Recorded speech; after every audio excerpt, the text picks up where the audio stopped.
Welcome to the Hawks Nest live stream show. My name is Brandon Kane, and I do appreciate you for tuning on in.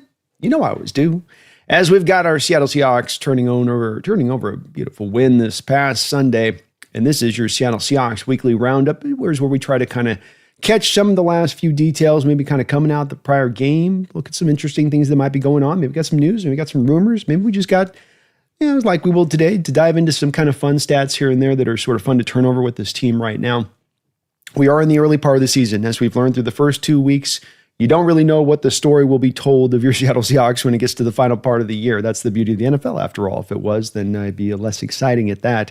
And they gave you, though they played solidly in that first game of the year, it's kind of giving you two kind of different results and kind of ultimately two full different performances in total. That wasn't a bad. Again, no one paid bad in the first week. So the one thing I wanted to do today when we're going to look at this off the rip, before we get into some of our segments, is take a little bit of a glance here at some things that I think are standing out through the first couple of weeks, which are really encouraging signs that happen kind of in both of these two games, where it's just not you benefiting on the back of supercharging the Steeler experience and making the stats look good from that perspective of things, but that these things kind of stand out and are very interesting for when we push this towards the future.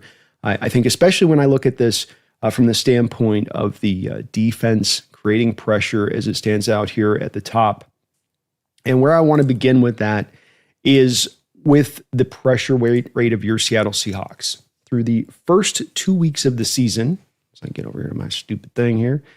Through the first 2 weeks of the season, your Seattle Seahawks have the best pressure rate in the NFL. So here we've got on the side, as you can see, all of your teams listed up here on this. Make this a little bit smaller so you guys can see this kind of a bit more in full. And this is pass defense specifically that I'm taking a look at. But we're going to look at two things off of this. I know there's a lot of numbers I'm throwing at you: sack percentage, quarterback percentage. The one we're going to look at here is the pressure rate. Now, this is a stat that I go back and forth myself on at times between how much value do I want to give it, how little value do I want to give it. Is it something, it's kind of a newish stat versus the old sacks and quarterback hits, which used to be the real hallmarks of trying to judge pass rush productivity. And so this is a new one, but it is an interesting one because pressure does theoretically push a quarterback off his spot, disrupt the timing of the passing routes, short passing, all that kind of stuff. And the thing that stands out here as you look at this pressure rate, which is right here, when I sort by this, look at that. Look at that wonderful, beautiful thing. Your Seattle Seahawks in the first 2 weeks are generating a 49.4 pressure rate, which is number one in the NFL, just over the Commanders, the Denver Broncos, the Atlanta Falcons, the Pittsburgh Steelers, who we faced. Interestingly enough, we had to face the two of the top 15 pressure rate teams in the first 2 weeks. Make of that what you will. Maybe we had bad offensive line help contribute. Maybe it's something else there. Maybe they're pretty tough on that. But this isn't what makes this stat particularly cool. There's actually an extra item to this that I want you guys to pay attention to on this that to me really makes my eyes jump out. Because you think about Mike Macdonald on the surface of this and you think about stacked boxes and okay, you're generating pressure sometimes because you're confusing pass protections. You're able to get pressure sometimes because you're overloading what they have in pass protection. You're getting a free rusher through that confusion at times. But something that would support this then would be a little bit of a look at least the blitz rate. And when we look at the blitz rate of your Seattle Seahawks, when I sort here by the teams that are at the top of the margins in this process of things, you can see the Denver Broncos, the Kansas City Chiefs, the Steelers that we just played, all these teams at over 40% in their blitz rate through the first 2 weeks of the season. But if I flip this on the dime, so let me sort then the other direction on this. And look at that. Your Seattle Seahawks are blitzing at the second fewest rate in the NFL. So the highest pressure rate on the back of the second fewest blitz rate in the NFL. Those kind of numbers really shouldn't be going together here. Those kind of numbers are kind of like, you're going to get up to the top pressure rate. When I point out and I show you a team like the Denver Broncos, for instance, the Broncos got a general philosophy of place of we're going to blitz on early downs. It's going to be starting out as a run blitz, and then it will become a pass rush over the course of a play. They have that inherently within their defense, which is always going to soup up the numbers just a little bit as far as those pressure rate numbers go. But you see only the Cincinnati Bengals at this point are blitzing less than your Seattle Seahawks at 8.7%, your Seattle Seahawks at 13%. This speaks from a Mike Macdonald perspective to his confidence in this defensive line and how they're performing up front. The fact that these guys, he knows he can trust somebody is going to get home up front on these guys. He's got the dogs to get it done. And this is allowing him now to drop all those guys into coverage and really now condense some of those passing windows down in a really major way. But I just kind of shake my head at this where you're already generating this kind of pressure with just the front four. God only knows what happens now if Mike starts to have a couple of games where he starts to want to bring out that blitz rate, because offenses are going to have to start to now slide protections. And this is where they're going to now walk into Mike Macdonald's trap. Because what happens with this is you go, oh hell, our 5 can't contain their 4 particularly well here. We've got to get some double teams on certain points. We've got to identify that prior to the snap. Now that's going to open up those pass rush lanes for those blitzers, the delayed blitzers, the inside linebackers coming a step too late post-snap, that type of thing. This is where Mike will be kind of, I think, ahead of the curve on this as teams now try to probably protect themselves against this. Because if you walk in with a passing attack that you're thinking is going to be under a 50% pressure rate throughout the course of the day, you're probably not going to be terribly effective at passing the football. It speaks a little bit, too, to how good a job Purdy did at evading pressure and getting out of that in that first game, especially because there were moments that he had to make some really smart, quick decisions on his feet because the pressure was bearing down. And it's kind of coming from all camps here. Everybody's sort of doing their part to sort of chip in. Certainly the defensive tackles, I think, are kind of leading the way overall on this one, but everybody on that defensive line is handling business. So a really nice trend here early on in the season so far for your Seattle Seahawks. You put a ton of this investment into your defensive line. The theory would go here that you would think that you're going to be able to ride on those guys and that you're going to be lean on that front four. It also speaks to just how Mike Macdonald's defense is so able to morph into so many different directions. It's not set as one thing. It's not a cookie cutter defense. It's not is it a 3-4-4-3? Is it this? Does it want to stay in nickel or try to stay down into base? Does it want to not blitz or is it willing to blitz? As Mike has talked about and alluded to in a couple of different press conferences, this defense wants to be able to do everything.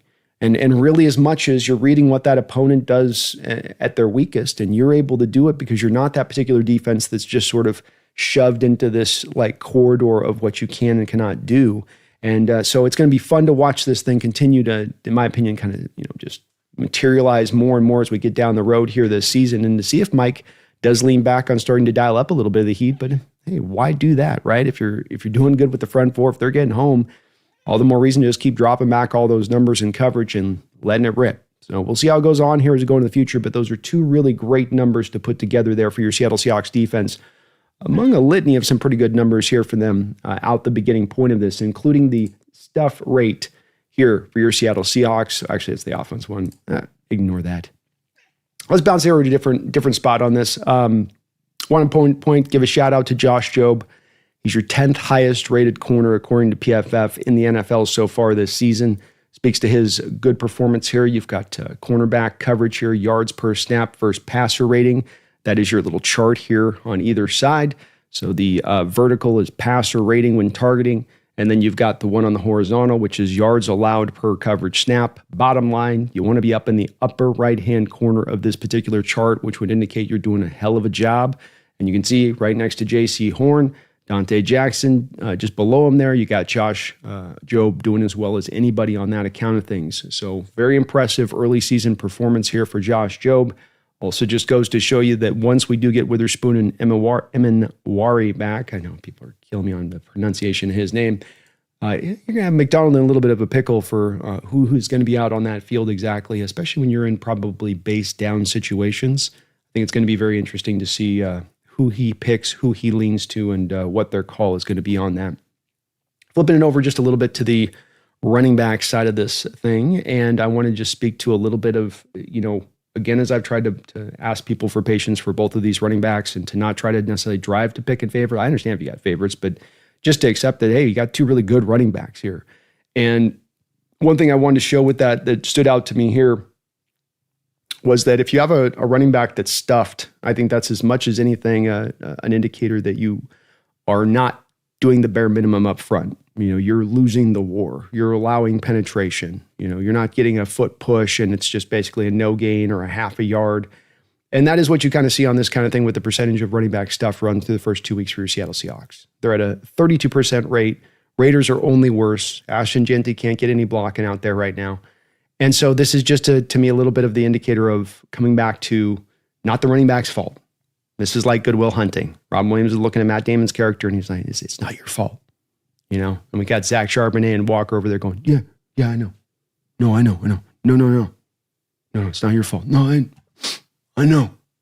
It's all right. It's okay. So, no, it's not your fault. It's not their fault.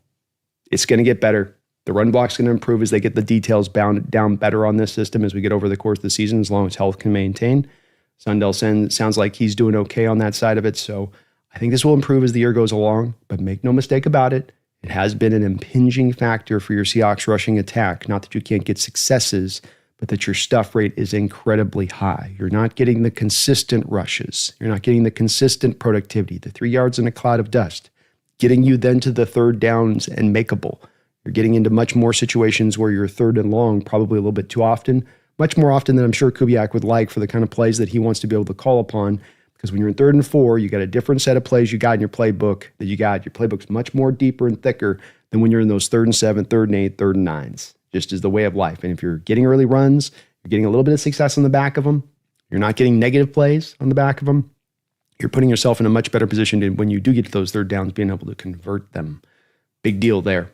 Guys played well, not necessarily super highly rated right now with PFF, but an interesting little stat that jumped out. I was kind of doing some research here for the show a little bit. Was Gray Zabel through his first 2 starts, 1 pressure, 0 quarterback hits, 0 sacks, 1 hurry. So as he does say in the tweet, I got to agree with it. Living up to the expectations as a top 20 first round pick, and I think I'd say so on that. I think you've seen from him a steady guy in there as a force. Again, there's going to be some plays in there watching him on tape that aren't going to be perfect. He's not out there just dominating and flatlining guys, but he's doing his job. He's on assignment correct. You see the flashes of moments where he's going to give you some high-level blocks like he did on that Kenneth Walker run where he's down the football field blocking 15 yards down the field, helping him finish that run. So Zabel's on the path, and he's been very steady in there. I think that's the words Mike McDonald used today, actually, specifically, was a steadying force in there, and a guy that's not playing like a rookie. And that's what I think you do feel from him on tape. It's going to come along, and that's another guy that I think just is only going to probably improve as the season goes along and he gets more comfortable. But he hasn't been too shabby to start things out here. All right, let's move on into some of our segments I want to get into here. And look at, if you're new on the weekly roundup, we kind of pop through a couple of different little segments here that I like to just kind of jump through and pay attention to. And what was that? You got something to say? You got commentary on this? You got some stuff? You got some things? Okay. Let us know. Let us know. All right, let's get over here to the PFF grades of the week.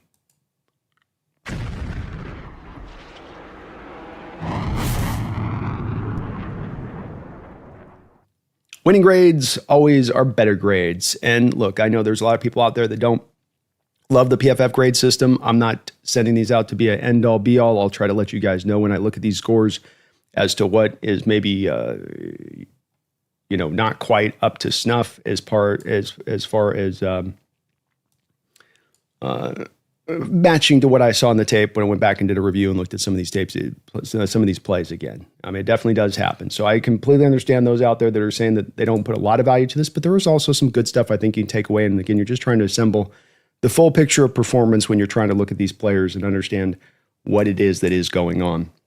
We got the offense up here first. Kenneth Walker, number 1 on the day with a 91 grade. And interestingly enough, you may not believe this. Again, this I think passes a little bit back to what I was just talking about a second ago, which is that the running backs are doing a good job right now. And that includes both Walker and Charbonnet. But interestingly enough, if I was to ask you who is the highest rated player by PFF on your Seattle Seahawks right now, offense or defensive side of the ball, Kenneth Walker is indeed that guy.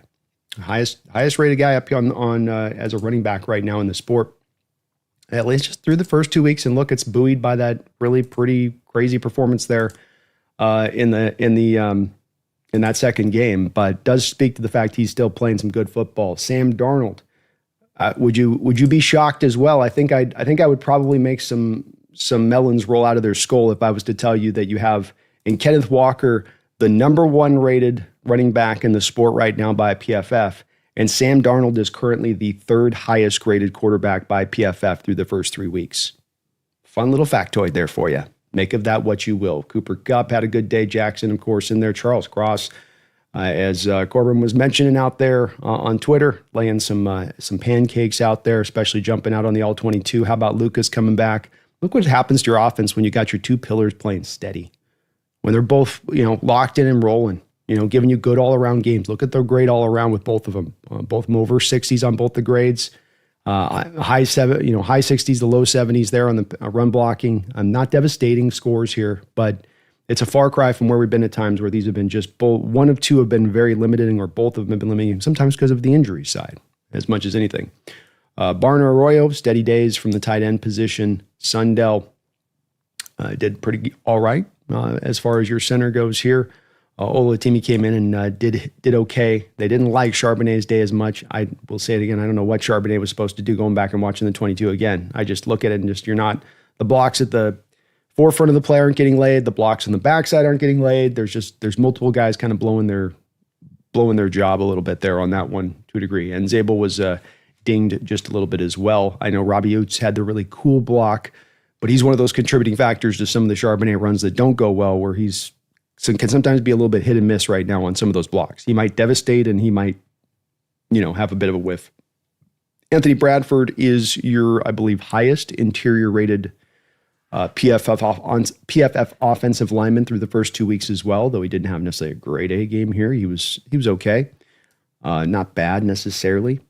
We've got top on the defensive side, Leonard Williams lead the way with an 82.5. That matches up. Byron Murphy, that matches up.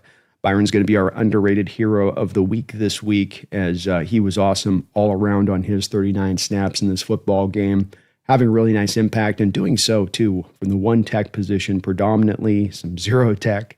It was all in there, and it was pretty nice to see him able to make some hay with that. I think he benefited a little bit this week too when you speak to why did Byron Murphy able to make the noise this week as the one tech versus prior other games he's had to play as the one tech. And what Arthur Smith does with his blocking, going back and watching it on tape that stands out, is he likes to try to really get his lineman moving down, not being held up at the line of scrimmage, but getting down. So he, watching the game, didn't seem to have as much of a centerpiece upon we're going to double team the one tech and really live on that. They were trying to see if they could get away with just trying to single up Byron Murphy sometimes in this game, especially in the run game. And I'll show you on some of the cut-ups I've got of it. He was able to impressively kind of kick their butt for doing so, having Darren to see that you don't have to double me when I'm right there between the shoulders of these two guys. You better double this. But that's Arthur. He's got a little bit of some extra stuff in his run game packages that he likes to bring out. Some flourishes, if you will. Darian Kendrick did well for you out there as a slot cornerback. Has never really done that much before. And he did all of it throughout this game and well-suited in what he did on that. Boye Mafe, Derek Hall. Great to see those guys coming through with a solid game. That matches up. Just good all-around games from both those two guys. They really came to play. Tyrese Knight had a bounce-back game from last week, which was nice to see. The PFF hasn't necessarily loved him. Kobe Bryant got a pick in this game, and they still have him down at 56. So early on the year so far, the PFF hasn't loved the safety play of your Seattle Seahawks, though I haven't seen something on tape that's awful. Love's had a few maybe missed tackles here and there, but you've been all right. Maybe a couple completions given up. Uchenna's just getting his feet wet. 16 snaps in this game. Don't take too much away from that. He's just playing his first ball. Ernest Jones has a hard time getting rated well by PFF. I don't know who he slapped over there. I don't know if he called up and he started going at somebody over there, whatever, but he didn't, to me, not play a 47.6 football game. He was on it. Maybe they're just punishing him for that Jalen Warren run in a major way. Woolen played better, I thought, a little bit better than the 47.2, though his impact as a run defender was, of course, nil because DK Metcalf was over there beating him up all day like a bully at lunchtime. It was kind of painful to watch at times, quite frankly. And Brandon Peely's score there at 44.7 with the 8 snaps. Some of you have asked why it is we don't have more Brandon Peely out there nose tackle, and then you kind of kick a little bit more of Murphy over there. And as you see a little bit with that performance, unfortunately, you're taking a step backwards if you move off of Murphy off that nose tackle. Not as much because he's dominated in that role. He's played well. He's done the job. He's done what you need him to do. But just that you will go backwards on it if you have to go to maybe some of the other options. We'll see on Jaron Reed and if there's more of that with him in there. But still early season so far through the first 2 games watching the tape, it is still mainly Murphy as your nose tackle in there. And he's the guy, kind of doing it and making it go. All right. Let's move over to that segment I was just talking about a second ago. I always like to highlight guys after a game. We all know about the stars of the game. We all know about Sam Darnold for 300 yards and 100 yards for Kenneth Walker, and Jaxon Smith-Njigba going out there and having another great performance out there and what he's doing, and Cooper Kupp making some noise and what he's got going on. Defense, a lot of different guys. Leonard Williams was good throughout this game, and you had your Josh Jobe making plays, a couple interceptions in the secondary. But I think for my money, the underrated hero of the week has got to go to Byron Murphy. Byron Murphy absolutely came on in this game in a major way. And what's cool about this is that we're all waiting a little bit for the aspect of his pass rush to come forward. That's what we all want to really see and see him be a guy that can push maybe even into a kind of double-digit territory as a pass rusher. But the beautiful part with Byron Murphy is that you have a guy who is a good to great run defender, especially when he can get one-on-one opportunities at the forefront before you even get to the pass rush. He is a full meal deal player, not a rotational guy or that. It speaks to, the fact you put him at a nose tackle and he's been able to be well counted in there. But you can see it especially here early on these run plays with him. Whereas I said you have normally here a nose tackle position. I'll mark this so you guys can kind of see this. Where's my highlighter here? I know. One second here, guys. Lost my stupid highlighter. Well, we'll have to maybe do it. All right, concentrate on 91. He's your nose tackle here. I can use this thing. So he's your nose tackle right here. You got him shaded in the one tech. I call him nose tackle. It's one tech. Use semantics. Don't get caught up on that. But he's shaded out there. But what they're going to try to do on this is they're going to try to block him with one right off the snap. And he does a good job by attacking the center first to kind of take away the guard. The guard's kind of late getting over there. The guard's also a little tentative in his approach on this, but able to split the double team and then go make the tackle in the backfield for a TFL. 5 tackles, a tackle for loss in this game. Getting work done, but again, doing this at times still from that traditional period of I've got to have a creative way to get around the double team. And look at the first step. See that hard first step? Take yourself away from the hands of that right guard first. Make him travel to come get you, and then get lean. See, it gets lean like that. So then even when the contact comes, I was showing you guys a couple years ago, Michael Bennett at camp, showing the players this technique, where what you want to do is it's kind of a pinball, where he hard steps in, turns sideways, and now you use a pinball effect. So when that guard hits him, instead of driving him backwards, he's at his shoulder. He's just going to send him sideways. He's going to help him out with the momentum. Feel that momentum drive him towards the ball carrier? It's because he's so quick off the snap, but then that turns sideways to get himself skinny. Nice little play by Byron Murphy, starting to show some kind of vet-like presence back there in his ability to kind of clear some of these blocks. Remember they had Michael Bennett there a couple years ago doing that, and I thought it was so cool showing him some of that stuff because that was a Michael Bennett specialist. He could crank through those holes very easily, and he'd oftentimes do it by getting skinny like that, flipping those shoulders post-snap in that way. It's not easy to do for these big men. Here we've got him lined up in kind of a quasi-zero tech position, almost heads up over the top of the center. Going to be able to take advantage of this one where, like I was saying before, this is a rep where you're going to see the Steelers decide not to double team the one tech, zero tech, like all teams would tend to do. And you can see why teams tend to double team the nose tackle one tech. The positioning is not well suited to set your center up to try to one-on-one Byron Murphy. That's not going to work. He controls the rep every minute of this. Every second of this, he's got this rep controlled. I mean, he's whichever play that running back decides to kick this thing out wide here, he decides I'm going to wind this out. Look, Murphy's right there. He's right there the whole way. Running back's got to make the choice to come backside here. It's kind of designed that way a little bit too. But then Murphy comes back to the backside hole, gap and a half technique. He's kind of more two-gapping it a little bit, but he's got the rep the whole way. Dominant rep here from Byron Murphy, and you give this guy one-on-ones in the future, God help you. That's all I got to say. God help you. Here again, run game stuff here. You're going to have him lined up right here. So Jaron Reed in here. Many of you wondered, well, if Jaron's in the game, will Jaron go to nose tackle? Will Jaron go to one tech? No. Jaron's got on the outside shoulder. Now, Seattle's playing this kind of flipped. So what you tend to have is strong side of the formation. You'd have the one tech there, and he would be angled to one side, and then you'd have Jaron around here on the outside shoulder. So though he's aligned here in Jaron Reed as a three tech, he is kind of playing it like you would play the one tech kind of technique here a little bit, where he's going to try to get these two blockers engaged on that. But this does then leave the Steelers in a kind of predicament because Murphy is in a one tech positioning here. He's between the center and the left guard. So technically he should be commanding that double team. But unless you're running duo blocks at the point of attack, duo here on Jaron, duo here on Byron, unless that's what you're doing, you're in a bit of predicament. You got to make a choice. Steelers standpoint, we want to block this weirdly, where we pulled the double team to the three tech, which is not how we typically design it because that's the strong side. That's what you'd think they would do. And that is, of course, what they do. But what does this then do? This then frees up Byron Murphy on the backside there to control his one-on-one. See how he controls this again the whole way? He's reading the running back the whole way, controlling the block. It tells how well a guy can kind of kick a guy's butt if he doesn't have to even I don't have to look at you. I'm just watching the running back the whole way. Then I'm just going to go find the play. I'll play at normal speed for you a couple times here so you can just kind of see it. Throw the block off, find the man, make the play.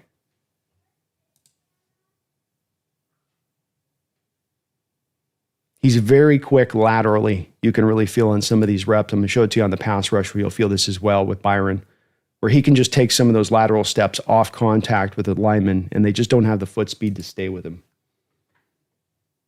But single block him at your peril. A couple more run plays here I just want to show of him. He was steady throughout the whole day. Even if he's not the main guy making the tackle, he's the guy in on it. He's the guy helping out. Once again, right there is kind of a zero tech there, almost heads up over the center. You got Williams lined out wide here. Jaron Reed lined out wide here. It's like going 4-3 here is McDonald. He's got a 5-man front with Mafe standing up. But watch him again control the center of this action. This play is going pretty much almost right at his side. Shout out to Leonard Williams too. They both play really big here because you look at this and there's 1, 2, 3, 4 guys right up on this too. And you're going to get a pile of bodies and they only need 3 yards. Remember that. And you can see Murphy. As you watch him here, again, like we see on a couple of these other reps with 54, the center locks out the center. It's a single team here. And then that arm comes out, catches the running back. Williams is doing his part too. Hell of a double team, these guys at times. A good 1-2 punch here. So first out, great in the running game. Variety of different plays. These weren't 5 empty calorie tackles he got over the course of this football game. These were him aligned up as a nose tackle, as a zero tech, as a one tech. Not having to take as many of the double teams on. Because again, Arthur Smith likes to run so much of his unique style of brand of rushing attack. It's a creative one. It works well at times, but it probably doesn't do as well when you have some of these dynamic presences up front like the Seahawks do on the defensive line. Here again, last one rep on the run in the run game here. He's a zero tech here. You're going with kind of a little tighter kind of split there with the defensive line. It seems like just by the look of it here, Seahawks are totally anticipating run here. Bounces right off the center, finds the ball carrier. I mean, that lateral movement there where he just slides effortlessly off this block. The center gets kind of screwed here where the center is blocking him and his own man kind of drives. Jaron helps out here. It's almost kind of like a subtle little twist loop thing they're doing here because Jaron takes his guy out, but then he bounces right away. And then look at the beautiful thing about the Hawks defense right now.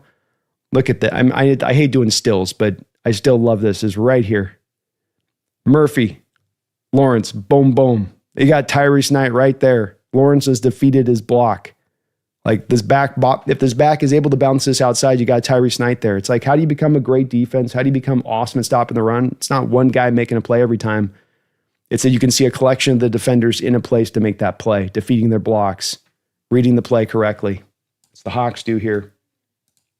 It was also a flashy day as far as Murphy goes for getting to the quarterback I'm going to be showing you another stat here, and when we finish up in just a second, that is going to illustrate how good he's been at that here early part of the year, at least especially generating pressure, but also then getting to the quarterback in this particular game. Here you've got him lined a little bit wide. He's got to be getting salivating here, doesn't he? I wouldn't be surprised if there's a little drool puddle right here below his stance because he's being actually aligned out as a 3-tech here. He's given some space to work with here. Let's see what he does with it. At lateral ability on this play, quickness to lateral ability with Murphy. So look how wide he gets and then still getting upfield. I mean, this is a play where he's going into the left guard from width. He's essentially theoretically making this an easier job of the guard here to be able to take him down. But the guard, of course, is so worried about how far he can stretch out wide on him, and he's thinking he's going to attack my outside shoulder. Look at how wide this guy is. He's so quick that he has him kind of oversetting a little bit, and he's able to take advantage of that. And as you can see with Murphy, I don't know if he read it here, but look at that quick step overset where he gets too wide, the left guard. Watch, right there. That little step out where it's three little steps. Bump, bump, bump. Oh, you're too wide. Look at that hole there. So Murphy's coming out of his stance and he goes, oh, you're pushing and thinking I'm going to the outside edge here. That's what you're thinking is happening. So I'm gonna cross your face, and he can do this. I think he did this in the moment. I think he had as much intention of hitting that outside shoulder of that left guard, and he saw this little boom boom step thing, and went, "Oh, you're worried about my quickness. I'm gonna cross your face here, and then get my pathway back up and go make the sack." That's why so many of us are hammering for him out of that 3-tech position, is because he's going to be such a problem. I don't care if you're an athletic guard; it's not going to matter. He's got a different level to him and what he does from that positioning that just makes him so very dangerous. But look, Leonard Williams is doing awesome too. So I'm not trying to say they're not doing it right here, and they certainly found some productivity this last week, and it looks like they're finding some creative usages for him as well, which is wonderful to see.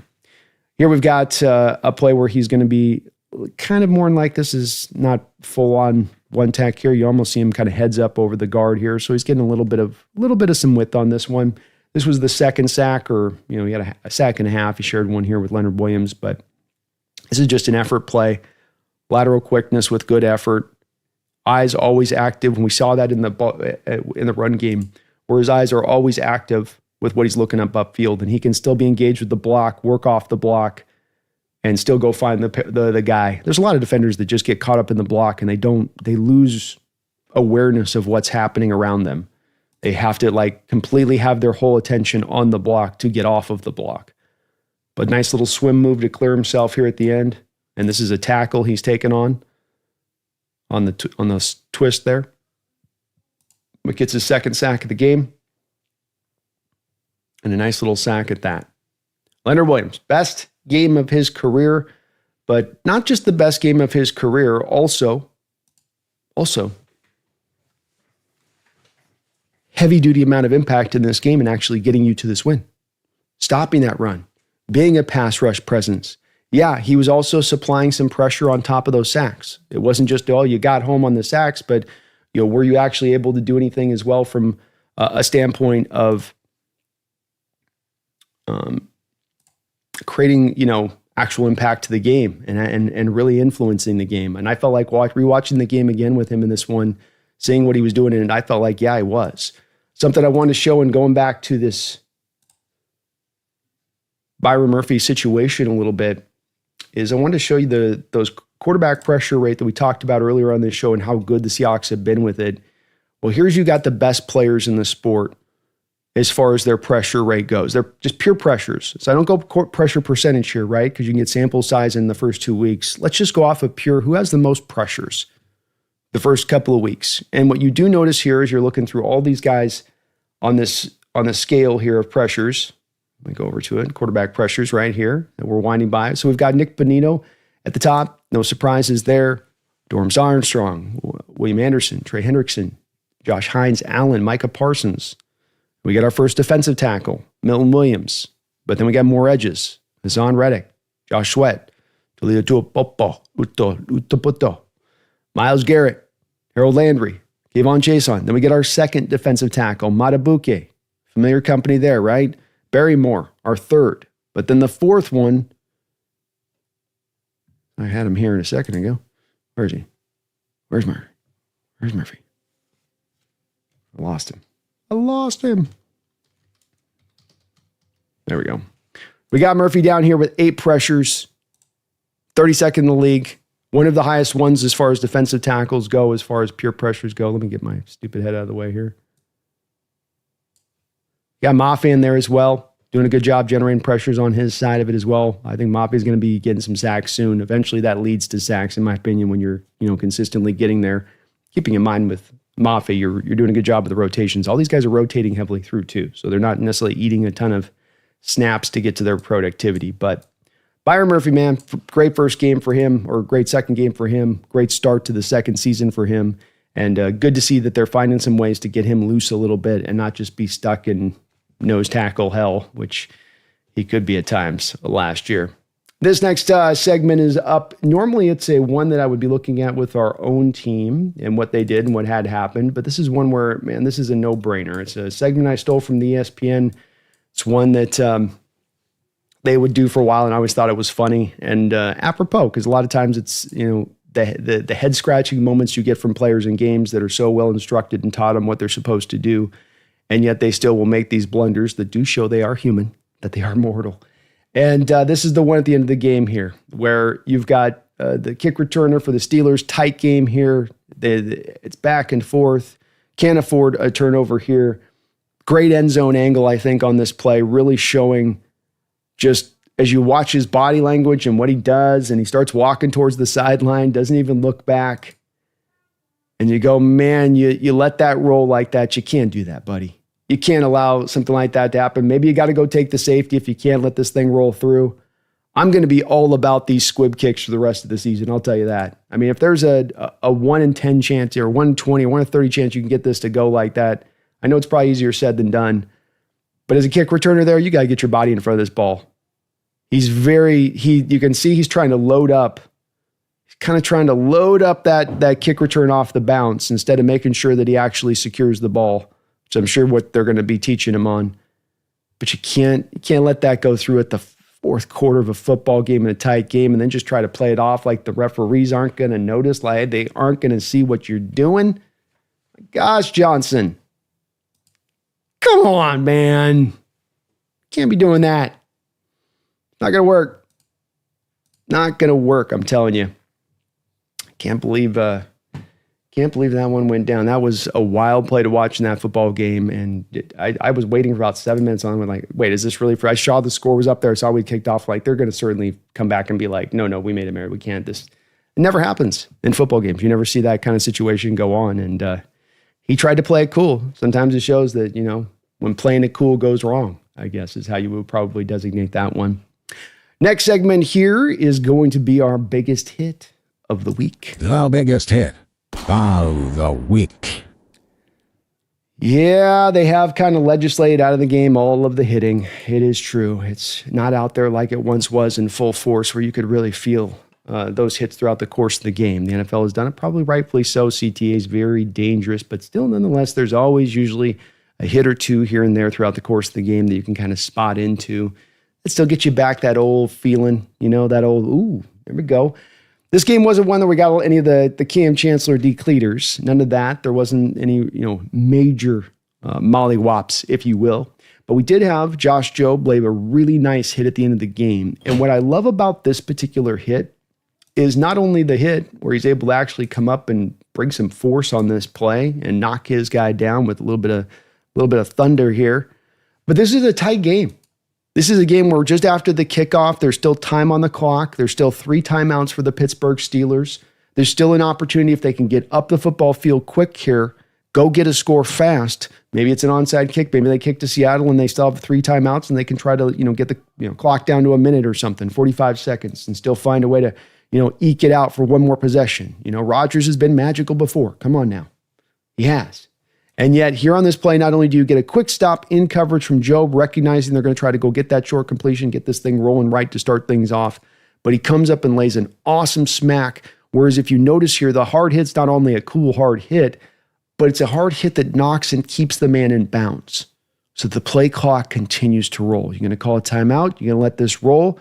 probably not going to call a timeout because you're trying to preserve those. So keeping that clock motoring there and starting it off rolling like that in that way was a big play there in that moment of that game. This is what then leads to Rodgers getting down the line, having to make basically a panic, desperate throw down the field because you haven't gotten up the field fast enough with the time you have on the clock because you're down by 2 touchdowns. So there's a certain kind of, I feel like, extra timer in the back of your head of we got to get this ball back to the defense with a certain amount of time and how we're doing this.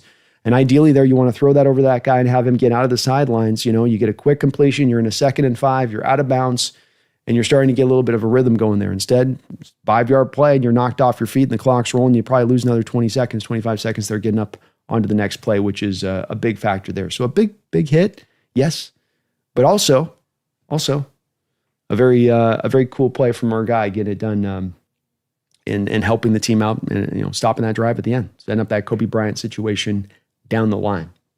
Keep it on rolling here, and in every game, there is always a play call or a couple, like the hits. This one you can more count on, whether on the defensive side of the ball or the offensive side of the ball. And Mike McDonald this past week was, to his own words, staying in a lot of those 4-man fronts, evidenced by the fact we're not blitzing a lot. So there wasn't a lot of necessarily, unless you want to look at some of the coverages on the back end, creative stuff you were necessarily doing defensively in this game from a Seahawks perspective. It was a lot of zones, roll the coverage to DK, trust your other corners to the other side and match up over there to that. But over on the offensive side, of course, there was some good plays and what they did in the running game for sure. But the one that I want to look at is going to be the Torrey Horton touchdown. So let's take a look here at that play call. It hit just a little bit different. This one hit different.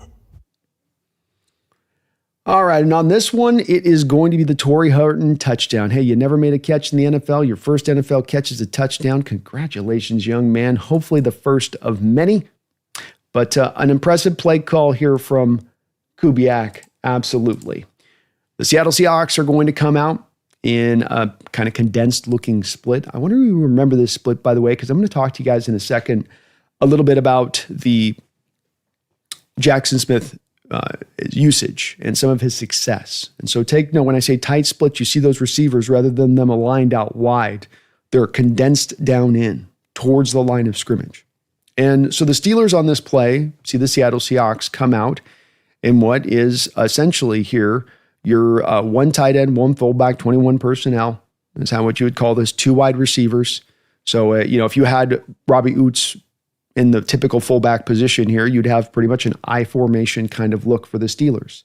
Now, the Steelers come out with their base personnel here. So they're in a 3-4 defense. They've got the 2 linebackers behind the outside edges, as you would typically see. But then you can see they've also brought down their safety into the box.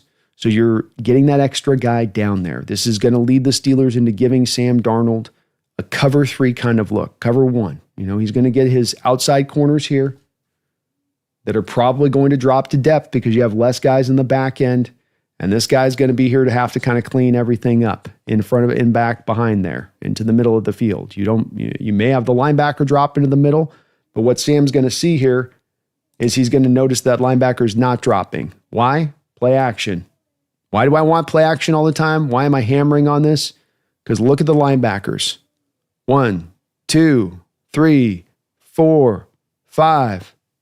Now, he's kind of on a run blitz, it looks like, but you can see Peyton Wilson above him. So lock in on these 2 linebackers here. Notice their steps here post-snap as Sam Darnold sells this play fake. Okay, so he comes out of this, does Sam, right here. He makes an instant calculation. Linebackers not dropping to depth. So how I read it prior to the snap is how it's playing out post-snap. Now, all I got to do is allow my crosser to get the time to go across the field because it's a long developing route to get there. You can see, as I said, cover 3 is what they're playing. That's what you're getting. Notice the guys dropping back on the outside, the cornerbacks dropping back on the outside. They're to play to depth, okay? So you're running the routes in front of them. They got to play to depth. That's why they're not necessarily driving on those routes with 100% aggressiveness. Safety's got to make sure he's staying clean over the top, as well as them being in a pickle of deciding to pick up this crosser or not. So you just lead to some communication, and it's on the back of you attacking less bodies in the secondary here. He gets free. The corner can't get over there. It's kind of maybe a man match kind of principle here from the Steelers, being that if you're this outside corner here, you're in a cover 3 man match situation. But if you read the receiver cutting underneath, then you need to basically be reactive and then jump on that route. It's really tough on corners. I'm much more of a fan of you play zone or you play man. It's a little bit like that gap and a half stuff on the defensive line where you're asking a guy to kind of do two things at once. And that's what it leads to, is they end up not doing either thing particularly well. So he's always got to be thinking about, you do not get beat on this play. You do not get beat on this play. But oh yeah, if the receiver draws in on this crossing route over here, you got to be jumping on that too. And so what I love about this play call is its anticipation of getting that extra man down in the box right here first off, eliminating that extra safety over the top. Not a cover two shell here. See, one safety. So he knows he's got this. He's anticipating this look as Kubiak in this play call. The play action to stick with that, to drive the linebackers up, to give Sam Darnold the nice look here at the end, where he comes off that turn and he can trust what he saw prior to the snap. And then what really makes this play, just to finish this off, that we've got to give a tip of the cap to, which is that through the first couple of weeks, I don't think anybody's been giving any real credit to Sam Darnold's toughness. And I mean, he gets smacked right in the chops here. Watch Sam. Bam. I mean, I think Zabel gets just dumped. And it's not Zabel's fault. He's helping out on another block and tries to get over late. Charbonnet's trying to pick it up too. But Sam, remember, like I said earlier, the crossing route needs a lot of time to cross that field and get through all the traffic. Sam waits as long as he can and then lets that thing go just to make sure it's caught and clean and free. But that's toughness of a quarterback standing in there. You say he's seeing ghosts? Huh? I don't see him seeing too many ghosts on this play. I see a man standing tall and delivering a good ball. Hell of a play call there.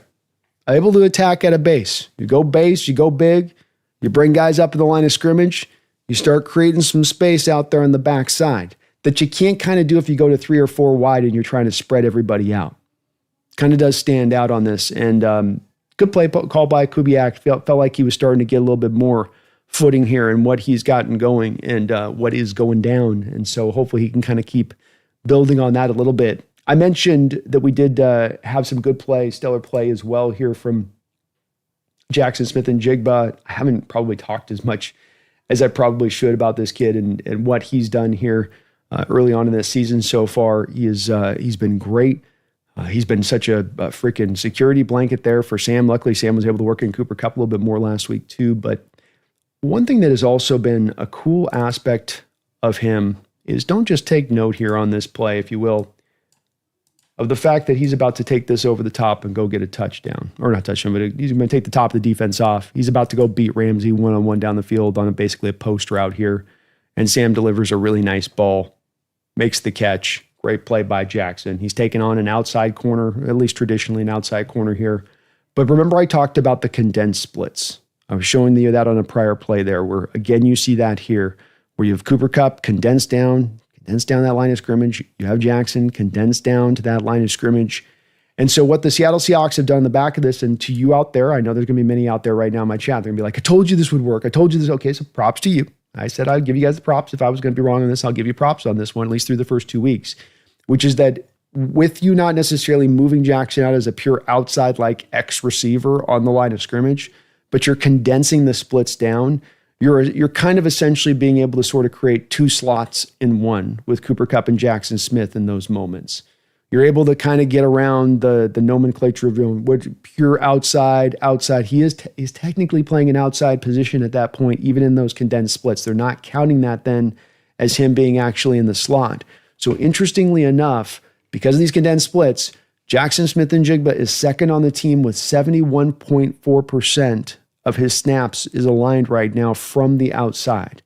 So he's not just doing his damage out of the slot. He's not just destroying guys from that position here to start things out, which is very, very interesting to watch. Because again, I was reticent. I didn't know that this was going to work as well, but the plan on this point is definitely working. And last week you saw it in there, and that both those guys can at times, especially running some of those option routes that they run from within those positions, be very, very hard to stop. You got kind of 2 of these type of guys that can just be almost automatic open guys working off leverage, and Darnold smart enough in what he's seen that they should see very much some of the same stuff on those kind of routes.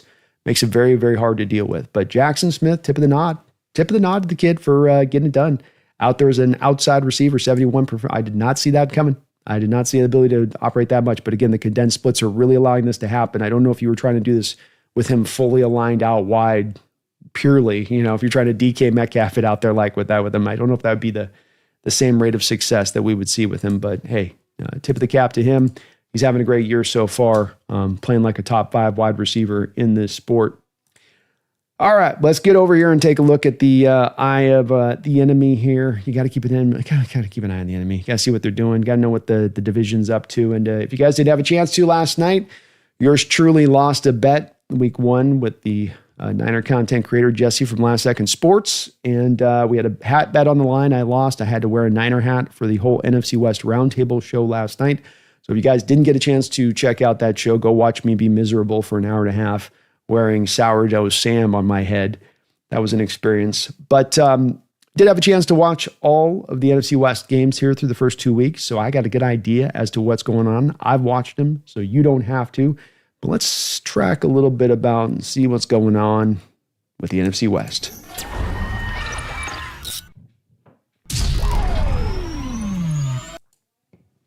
All right. The NFC West. The NFC West has been an interesting one so far. Once again, it would seem we cannot get around it. There's no way to avoid it. We're going to be the best division in football once again. Enough said.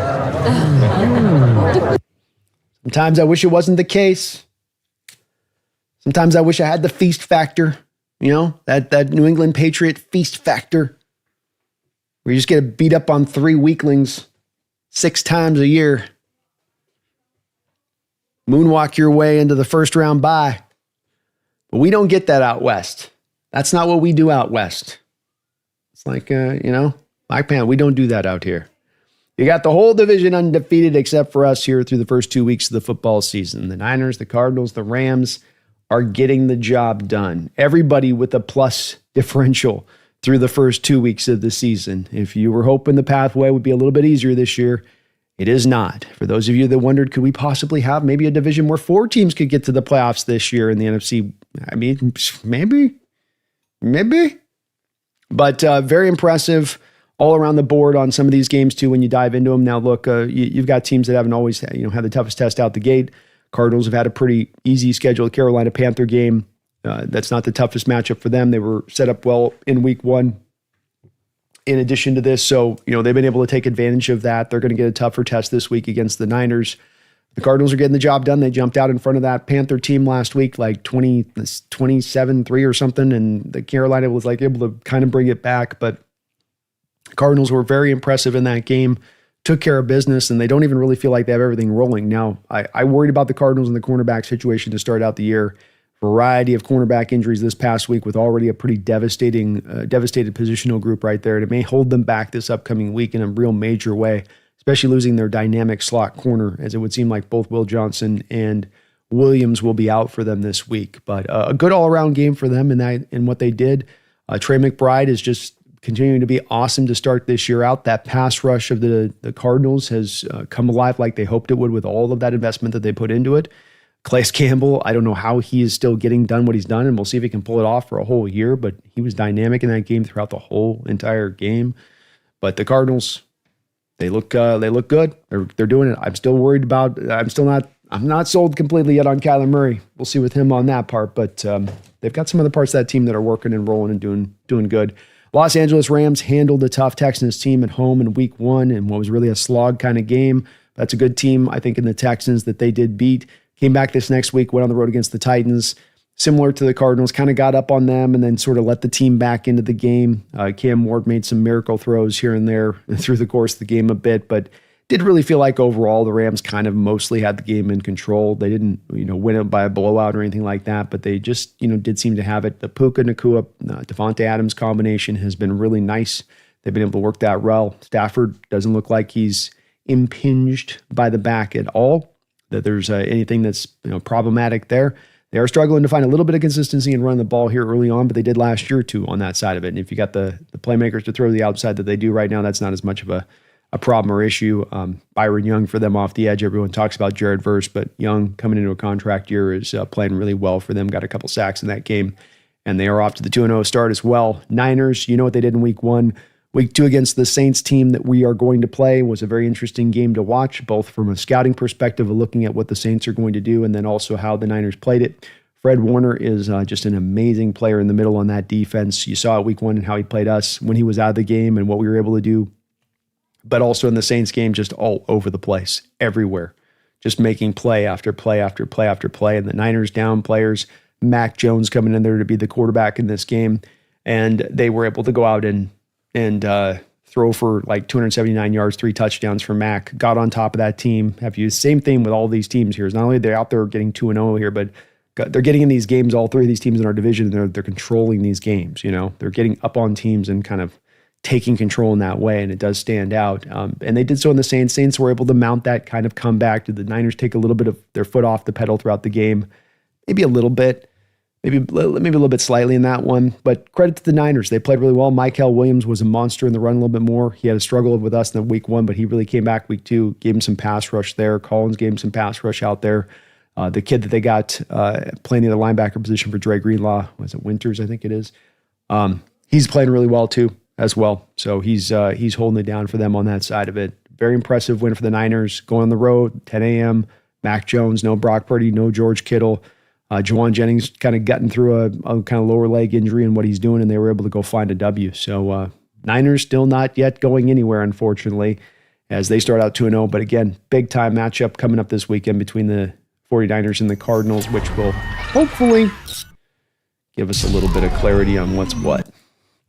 That's your NFC West tracking, though, and we got some work to do. Good thing we got that win, man. Starting out 0-2 in this particular division this year is... you got any hopes to win the division would, maybe be a potential sinking item for our Seahawks here if we were not able to go get that dub, if we had any kind of those high hopes, going on that we could kind of pull through.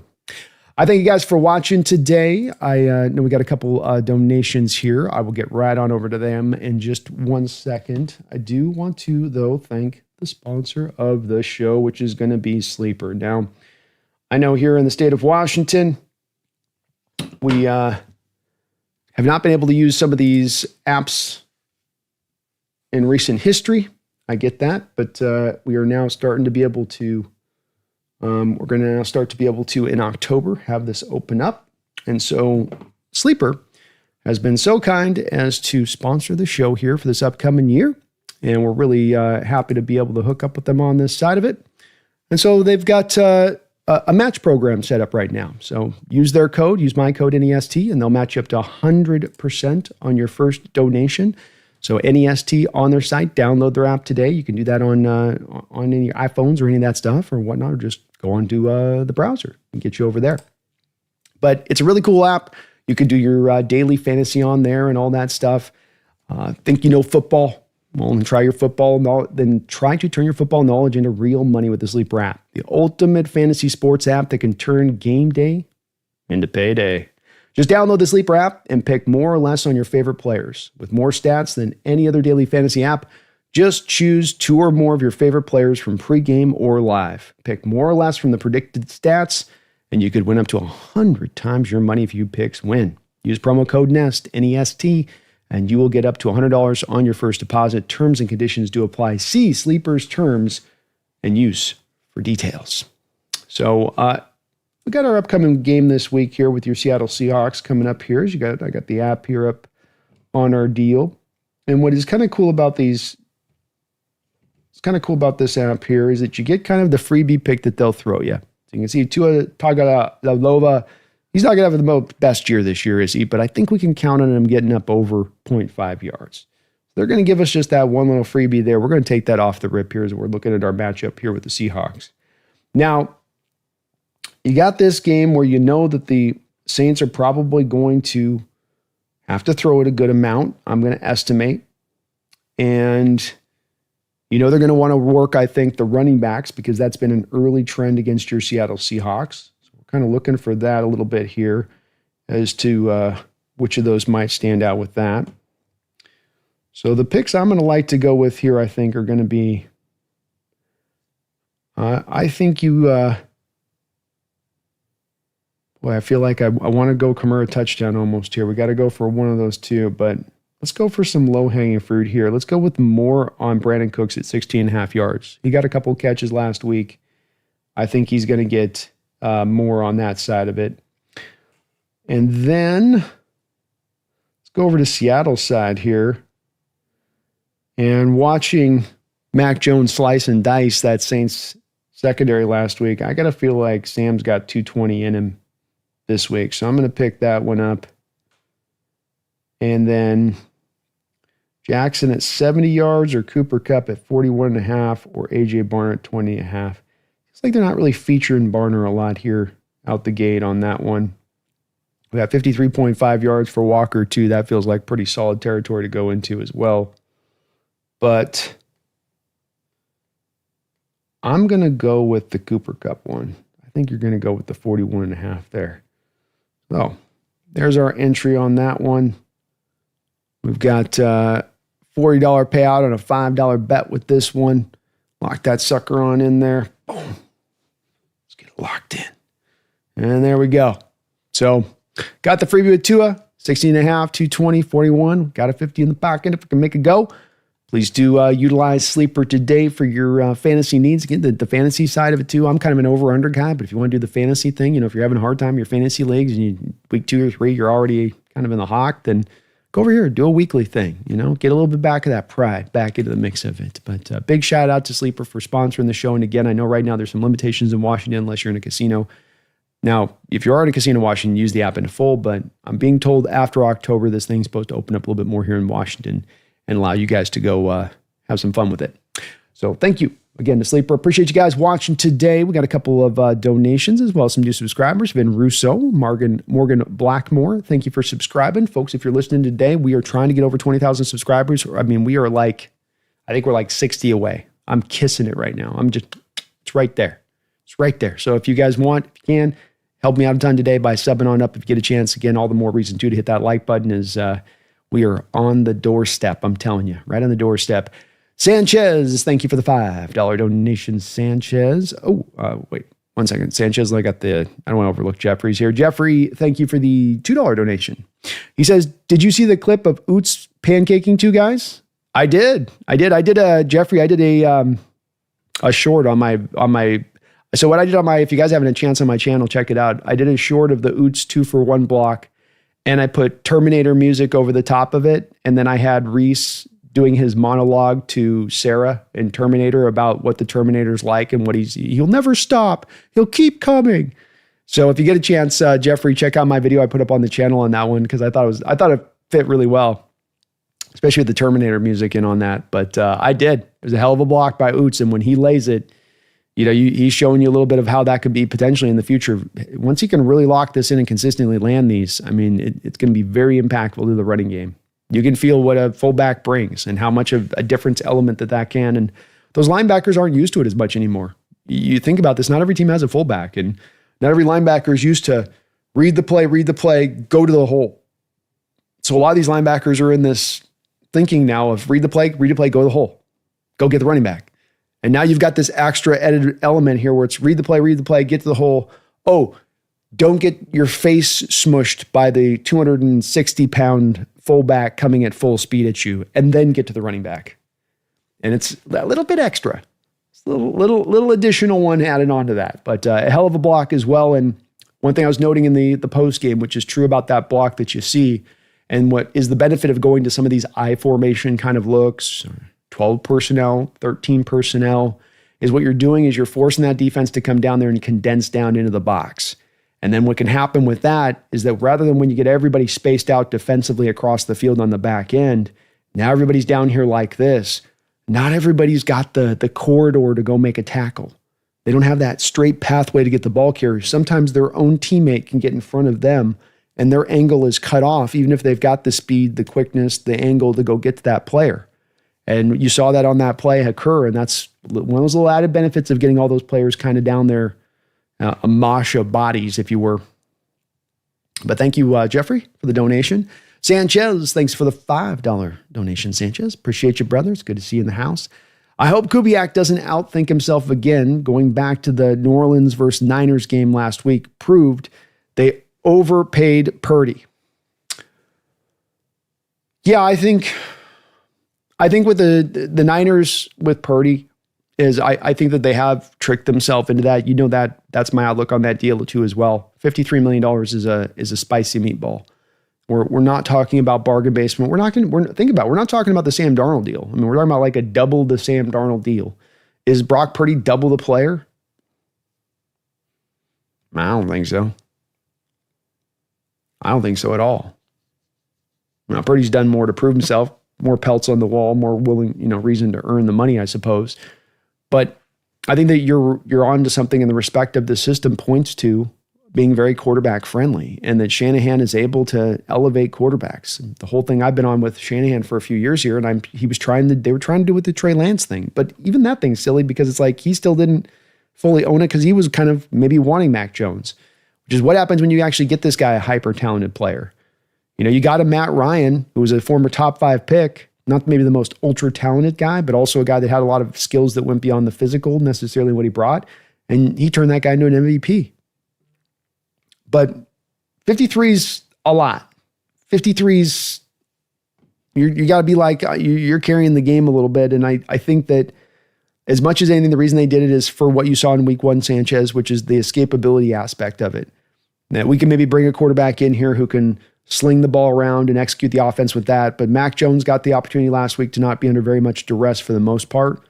He was able to drop back, read it, then let it rip kind of thing. And I think with Purdy, they like the fact that there's that escapability that gives them that little bit of extra, part to it. But let's just add another layer on this, Sanchez, which is that look, he's had some injuries now. He's had a variety of some stuff popping up now early in his career here. And that's another part to paying a guy $53 million has got to be durability and your confidence in that durability. But I didn't think that the Niners should have done it in the first place. I thought they should have played hardball, the Freudian slip there, which they didn't do. But you pay the guy that amount of money, you got to be careful. You got to really be sure all the way down the line that it's the right decision and that guy's worth the bang for the buck. Because we know once you put yourself in that quarterback pickle, if it's a bad contract, if you're on the wrong side of it, it can then cause you to kind of deconstruct your team because you can't afford all the other stuff around that you need to make go.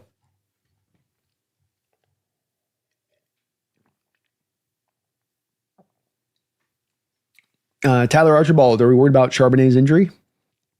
I wouldn't be worried about it. This is your injury report here for what we've had for today. So Charbonnet's got a foot. Nick Emenwari, Devin Witherspoon did not practice. We'll see on either of those. I think with Witherspoon, he may have an outside chance to get in and make this game. I think you just rest him, though. I've constantly said, look, if this game should not come down to whether or not Witherspoon plays or not. You should be good enough to take them down without him having to go out there on a bum knee. Abraham Lucas with a little bit of an elbow thing going on. Julian Love's got a hamstring. Ernest Jones with the shoulder. Josh Jobe with the knee.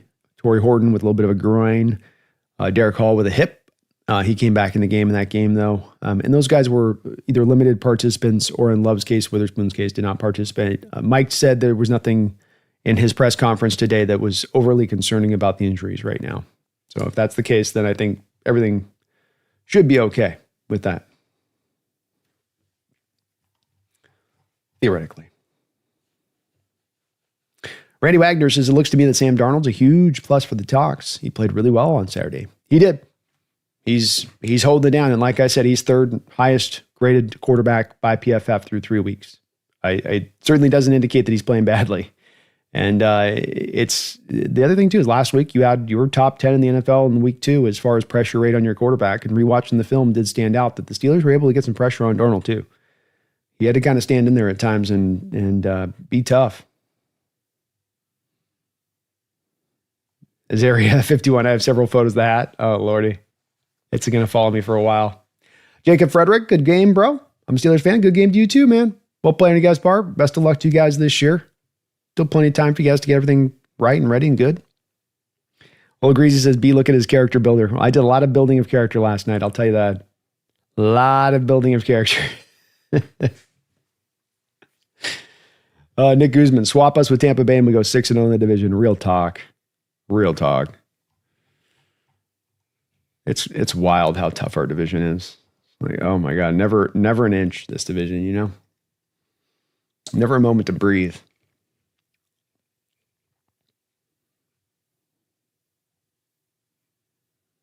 Dick to Brandon, yeah, Peely didn't have a great game, but Peely or Bahana just being met at nose tackle lets Murphy and Big Cat shine. IMO. Yeah, I mean, it depends. I mean, if it's where he's at performative wise in this last game, your 45 grade versus, you're going to have a Murphy hitting you at like a 65 grade at that spot, it gets less than meh. And it becomes a bit more problematic to it. I think that they're probably more holding on hope to where Hankins maybe comes back and, he's able to take those 10, 15 snaps a game you need in kind of relief of it, I suppose, with it. So we'll see how it goes, and maybe Peely can get better. It's not like it's just, it's kind of just early action for him. So maybe he can show out a little bit better on that. And it's certainly a small sample size of plays. So probably don't want to take too many full on takeaways from that either. We'll see with it.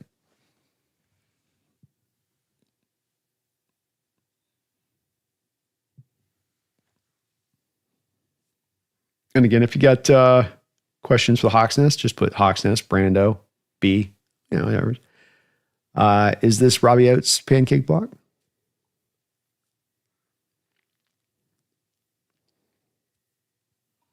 Nagasa, Jared Wilson, the center who was available instead of Milrow, had a 90 PFF grade. Yikes. Randy Wagner, Brandon the Hawks Nest, congratulations on our loss. Thank you, Randy. Sorry you had to come at your expense.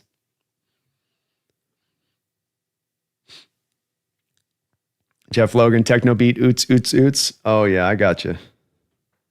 Let's go. Oots, oots, oots, oots, oots, oots, oots, oots, oots, oots. Come on. Big rabbit oots. Nagasa is able to add 4 pressures allowed. That tweet was wrong, I guess, huh? Yikes. What a dirty liar that tweet was. I should have looked that in rather than take it for granted. Sounded good, Nagasa. I think those hat photos are going to follow me for a long time.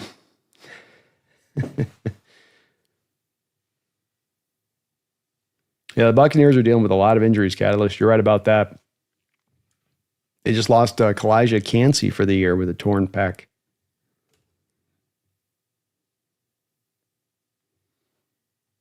I don't think the NFC South's going to do a lot this year. Sanchez, thank you for the $2 donation. Wonder if Wilson yelled 500 every throw on Sunday. That was cool to see, man. He almost got that thing back. He was letting it rip at the end. He was just like, he was letting the one wood hunt. You know what I mean? If the fairways were a little tight, Wilson's like, no, bring out the one. Are you sure? We're a little tight on the fairway. Give me the one. Give me the Bertha. Give me Big Bertha. You sure? There's a water over here. And I got 450 on the board today. I'm feeling it.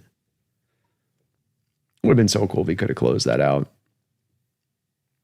Sucks it's got to be the Giants team he's playing for. The events couldn't stop a soft breeze. The Real House, how's it going? And Sanchez, thank you, man, for the double donation. Well, at least good part with Wilson is so many people were kind of like trying to call for his job a little bit out there in the last week. Maybe that'll settle some of that down and keep the Dart folks at bay. C.D. Woods, how likely is it the Panthers trade Derek Brown if they sell at the trade deadline? You were thinking what I was thinking the other night. You were thinking the very same thing I was thinking. You were thinking, great minds think alike. I would wonder about that as well. Man, that looked good on our line. I don't know. Too much goodness, maybe. So Derek Brown right now carries almost a negative $29 million cap hit if you were to move him this year, approximately. So unfortunately, that's going to put it in a place, CD, where they're at least probably a couple years out on that. Extension was pretty recent to him. Jordan says, can I sign up in Washington and get the benefit of the code? I can just wait until October to use it. I believe you can. I'm not in Washington, so I don't know for sure on what the app usage with that is, but yes. And again, if you're on a casino's network, in the state of Washington, one of the reservation places, you can use the app in full at that point too. But I do believe, yes, they just won't let you actually, there's going to be some restrictions on until October in certain capacities. But yes. Thank you, Jordan. Catalyst says Patrick Queen's so overrated. He's not a Mike at all. He's not. And I don't know why the Steelers thought that that's the smart, usage point for him to bring him in there and have him do that. Because the best he started to turn around for the Ravens was when they had finally bumped him out of the mic and got Roquan Smith at the mic and put him over the will. And then he has the good year, and then you're going to go and bust him back over to the... I don't know. Teams are weird like that, though, I don't understand why we would...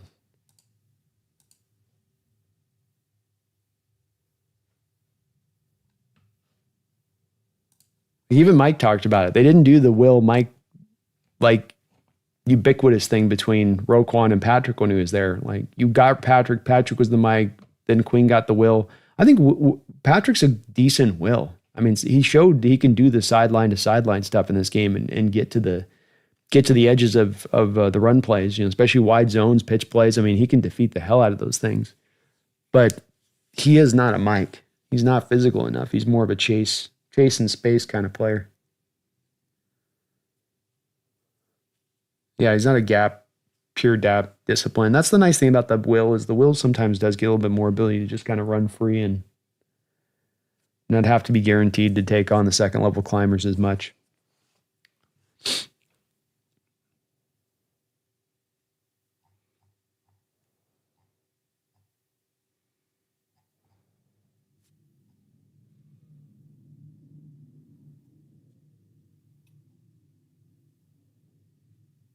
CD Woods, yeah, Kamara's the type of running back that gives us fits. Watching that Saints game and what stands out with what you see Rattler doing in this offense right now is they've got him just hitting his back foot and letting it out. He's not sitting back there going through reads. He's not adding a hitch at the end of his throw.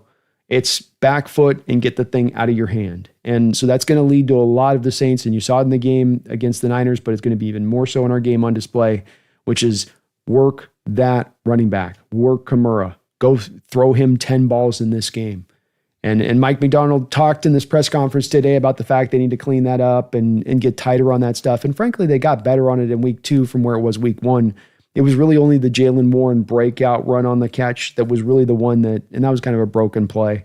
That was the only real bad one this last game. For the most part around that, you did a good job of getting the guys to the ground, running backs out of the backfield when it was thrown to them. But it is also going to be a little bit of, I think, just what you get a little bit with our defense in that we like to drop to depth. We want to eliminate the quarterback's ability to look to hitting a big play. If you notice through the first 2 weeks, there's no real big explosive plays down the field for the most part. And that's because we're really playing the coverage there. And like with all defenses, you got to pick your places you're going to be strong, pick your places then that you're going to be conversely a little weak. And the place that to me in this defense that'll exist is going to be the throws out there to the running backs at times because you're dropping into depth. And maybe that'll be the interesting part to see with Mike this week if he goes to more, hey, we know they don't have anything where they're going to be able to really challenge us deep. And so we feel better about being able to keep that stuff cleaned up anyway. So let's take more risk, squeeze down on the shorter routes, take some of that stuff away from them maybe. But I think it'll be one of the keys to this game of how you deal with Kamara, how you deal with the backs out of the backfield in general.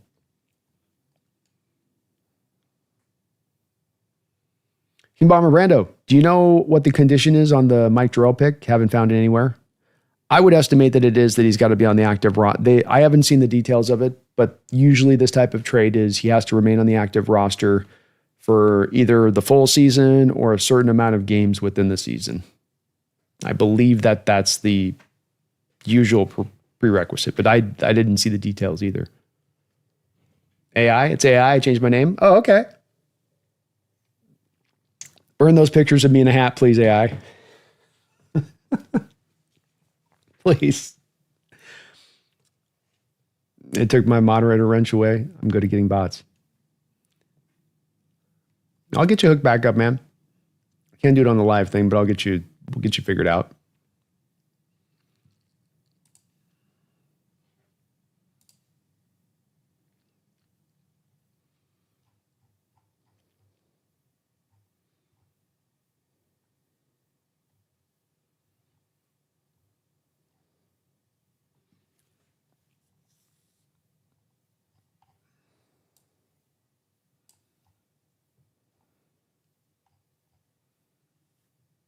Nagasa and the O-line in pass pro is very bad. Too many unblocked rushers. Alignments look bad. Don't know if it's on center or on Donald. I think it's kind of the place where you're going to be at as far as some of the limitations you're going to have with the line that you have built, Nagasa. I mean, at the end of the day, the line, it has some, I think, slight talent issues. I think with center, with right guard, with Zabel being a rookie, kind of learning along, and he's going to give you some good, and there's going to be some bad in there, mixed in there. But with the center position, like Sundell does some really great stuff as a second level climber, as a reach blocker, as a guy that can move in space and comfortably get to the blocks many centers in this league probably couldn't get to. I think, though, that when you watch Sundell on tape and you're having him in one-on-one situations, especially, that he can get overwhelmed fairly substantially at times. Bradford's been your highest graded guard on the team, technically speaking, but there still is those moments with him too where it's like, pass pro, he's going to have his share of losses. It's just kind of the cost of doing business with him out at right guard, I think. We're to a degree stuck in that for it. It is what it is. Oops. Stupid thing went. It is what it is to a certain degree because, you're not going to get more talented in some of these spots. Zabel's going to need, a little bit of time to get to where he's probably going he will definitely need a little bit of time. But this is also where the scheme to me can help them out a little bit because though there was a little bit of a higher pressure rate here into week 2, it wasn't as bad in week 1. And a lot of the offense and how it's going to be set up from the balance, the commitment to the running game to the play action stuff, you can be able to mitigate weak pass protection issues at times with this particular playbook. Certainly Shanahan's been able to do that in Nagasa a lot with the 49ers through the years.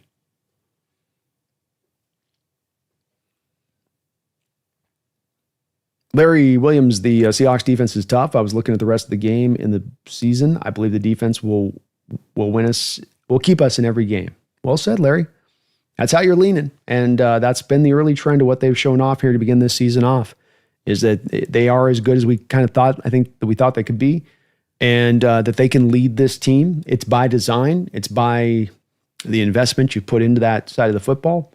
I think it's very, very, very likely that they can get that pulled off. And then the rest of the team needs to just kind of do their parts around that, which last week gave us the blueprint, didn't it? Nick says, I'm rooting for Russ. Marshawn, Mike, Rob, and Doug were talking some trash on Marshawn's podcast the other week. Nice to see him ball out. Yeah, I am too, man.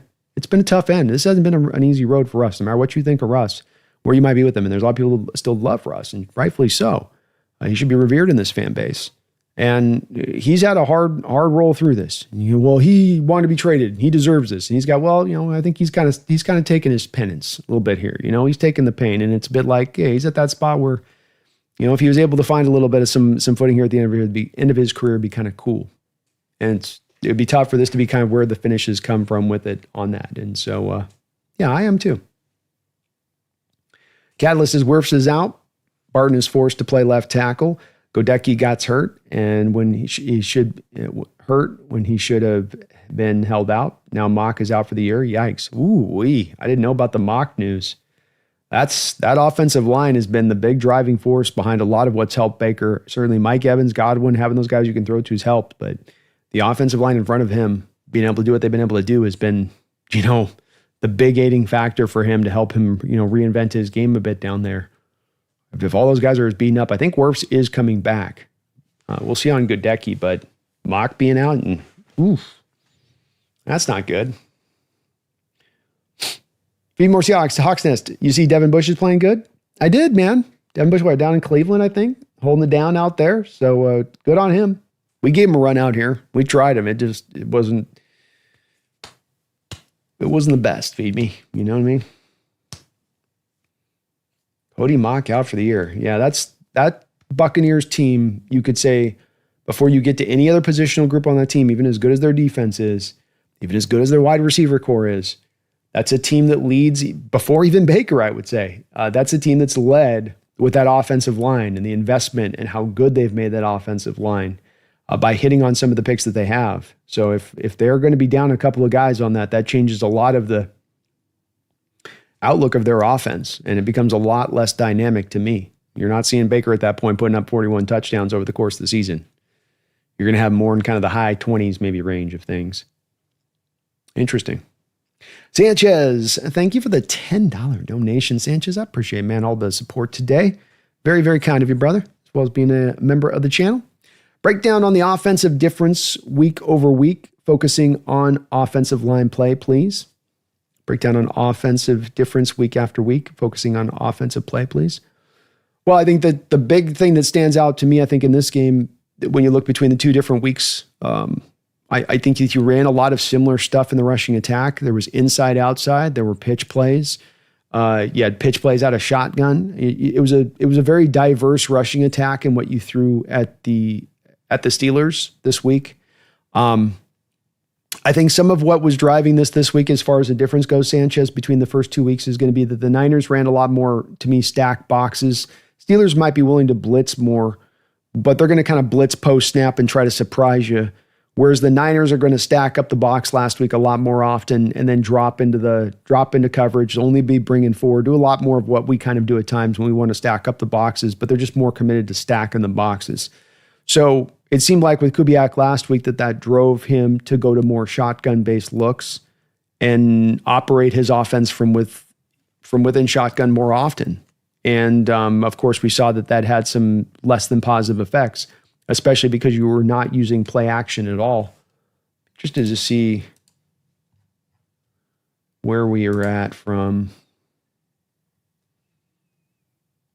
our play action percentage. 1 second here, Sanchez. Let me see on this.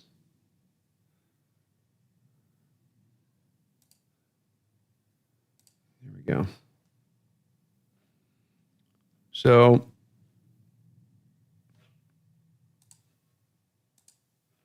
here's our play action percentage by,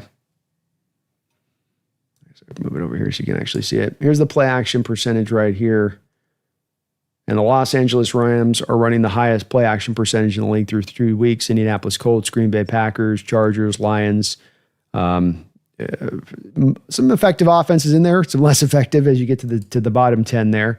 Seattle's right now middle of the road at 18th. But, of course, that's the big difference between the two of these things is when we filter by week one, our play action percentage is 32nd in the league at 4%.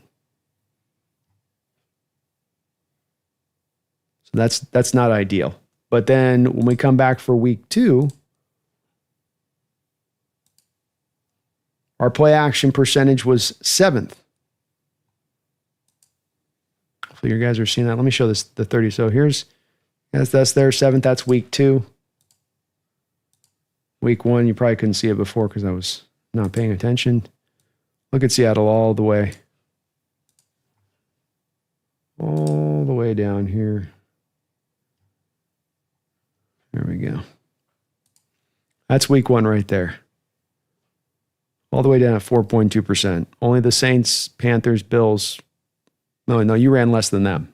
They were down with you. So you look at the difference there, Sanchez, and the thing that just stands out there is you go from 32nd to 7th in your play action usage between the 2 weeks, as well as we saw the play action was also not just play action coming, let's say, out of shotgun again, but you went way less shotgun usage, way more under center stuff, way more than other play action under center. And I thought that was just a big difference. I showed it on the play call of the week there to Torrey Horton on the touchdown. It's coming out of play action, from under center. It's a devastating component to this offense because as a linebacker, you've got to get downhill post snap if you think it's going to be a run. If you don't think it's going to be a run, you can get in your drops and all that. But if there's any chance it's a run, you've got to move with urgency to the hole of where it's going. And because a lot of what we're doing is running wide zone, you're getting a linebacker to not only come downhill towards the line of scrimmage, you're getting sometimes him to falsely step wide in the direction you're wanting him to step wide. It's why I hammered it so hard in week one, saying this cannot be some optional thing week in, week out you use. It's got to be a mainstay. And there's so many reasons for it. It creates easy throws for Sam Darnold. You can get some easy plays like the Arroyo play. The Arroyo play, you just came back across the formation, threw it to him, and he got 25 yards because they just blew the whole play up. Nobody went out there and got Arroyo. It's like they forgot about him. And that's what this can do a little bit. So for the week-to-week thing, I think the rushing attack was very similar. I think your passing designs were very similar. You obviously had a little bit more built into trying to work Cooper Kupp in this and try to get him a little bit more in it. But you tried a little bit last week too. It just didn't really work with him. He had a bad drop too. So I think there's certain parts that were carried over there, but it's really just not as much shotgun usage, more under center, more commitment to running the play action. And then you just let Sam be smart and quick with his decision making. Let him read what was going on out there as far as some of the route concepts they had going, and he's more often than not smart in what he's going to read out there.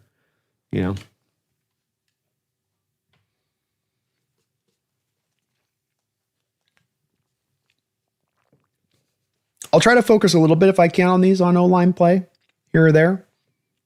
I'm kind of learning this system too a little bit too as well, Sanchez, with the zone blocking system and the details and how it's run versus some of the other offensive line systems we've had in place here prior and how we've run those. So I'm kind of coming along in my knowledge base on that stuff just a bit too, with the line play and how it goes. But I think that the thing that stands out is they're trying to get a lot of combo blocks in there. It's a lot of blocks where you have a guy come off the line. He needs to get an arm into this guy, direct him into that guy, then climb down, get onto that second level. So those little details, make sure you're landing to this guy's shoulder here.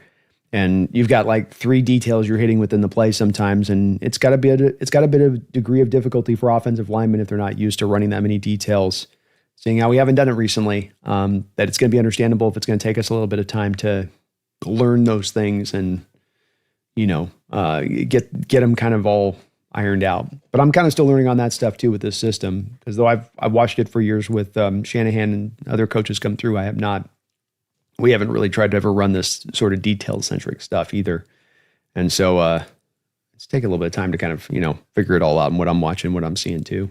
But I'll try to feature a little bit of that as I can and show you some of the stuff, especially if I can build it into some of the play calling stuff that we try to highlight every week with some of the run blocking stuff we're doing with that.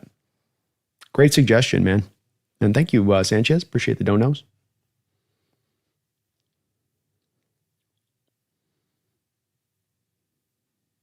Sanchez, it seems like mixing man zone coverage would combat quick throws within a running back spy.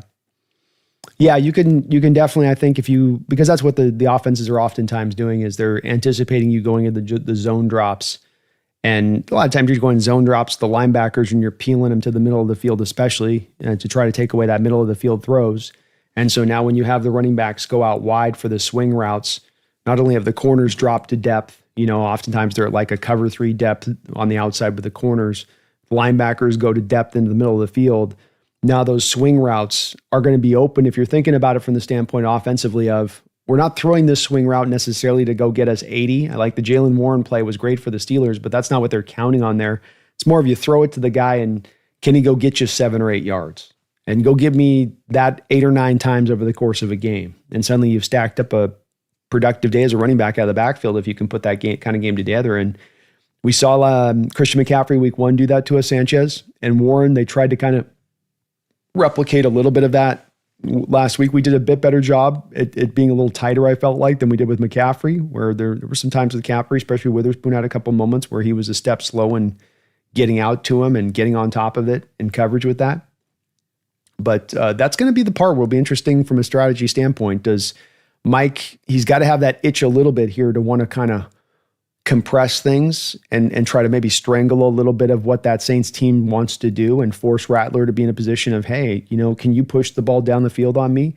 Can you make some big time throws without necessarily having the skill position players on the outside that are that incredible of a challenge, especially with you and your arm strength, which is, he's got an okay arm, but it's not like it's top notch either. He does some good things, but you can certainly, I think, kind of box him up a little bit too as well.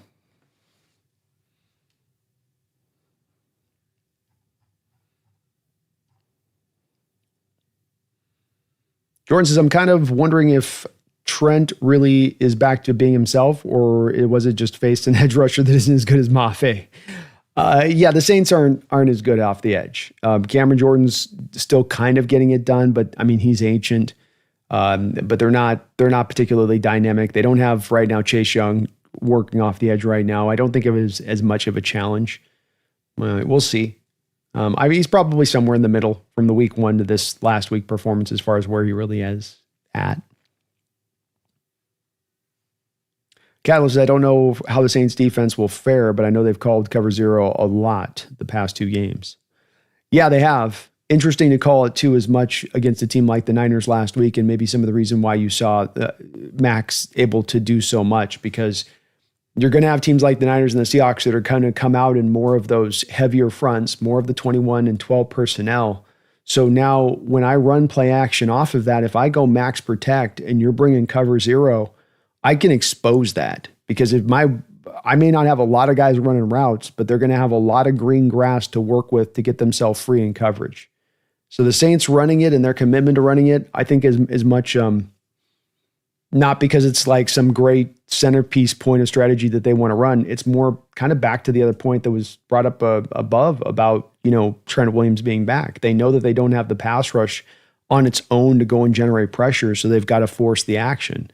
And that's great, but you're taking a mighty risk with those cover zero blitzes to getting beat over the top. And if you have the right quarterback and then you have the right offensive coordinator to get the protections built in to be ready for it, and that you don't get the free, because that's the thing, you're supposed to get the free rusher, but if you got the max, you got the extra tight end, you got an extra running back in there, now the offense, instead of having the numbers game not in their favor to be able to handle the cover zero bits, where typically you'd have a free rusher, there is not that free rusher. Now the quarterback actually gets that extra 1, 2, 3 seconds in the pocket to let that one-on-one matchup win down the field. If you get a guy like Jaxon Smith-Njigba one-on-one down the field, there's not a double team, and he's got 4 seconds to get free, it's risky to run that. And the Saints are doing it because they have to. But it's going to be, you're right, Catalyst, one of the keys in this game to how you are able to eat on those cover zero situations when the Saints do it. If you're able to make them get punished for doing it or not. And see how much they're willing to run it here on the road in Seattle too as well. Kind of, I guess they have to. HHD, Sundell and Olu are almost the same. Sundell's just a little bit taller and Olu's a little bit heavier. Yeah, Sundell's a little more unathletic, I would say. Olu's a little bit more stout, a little more of a pass pro guy. Why you mad, bro? I heard Dexter Lawrence is growing frustrated with the Giants losing. If he asked out, how much would you think it would cost on picks to get him? I don't know if you've talked about it. Would be a dream to have him on defense. It'd be great if you could pull it off. I did look at this recently, and it's a little bit like the Derek Brown question that was posed. The unfortunate nature of this one has to do with 2 different factors. Number one, the factor being that he just signed this contract extension in 2023. So this is the big impediment on this deal. It's only 2 years ago that he signed the deal. So right now he's got a cap hit that's currently sitting at $23.66 million. He has a negative cap hit of $36.374 million if they are to trade him or cut him. So that means that there is a $13 million discrepancy of difference of dead money there that becomes unaccounted for. That's not a problem if the Giants actually have cap space that they're sitting on that they can work with that at that point. Unfortunately, the Giants are sitting on $2.6 million of cap space. They have the least amount of active cap space in the entire NFL. So there could be a way maybe where they could move. I don't even know how they would do it, to be honest with you. Like, all of their contracts are in kind of a weird place. Essentially, what they would have to do is kind of like peel off contracts that save them money on the books and deadline deals just to get enough under the cap to be able to swallow the dead money to move Dexter. But Dexter's going to have to wait until after this season and into the offseason to be moved. And then they can move him.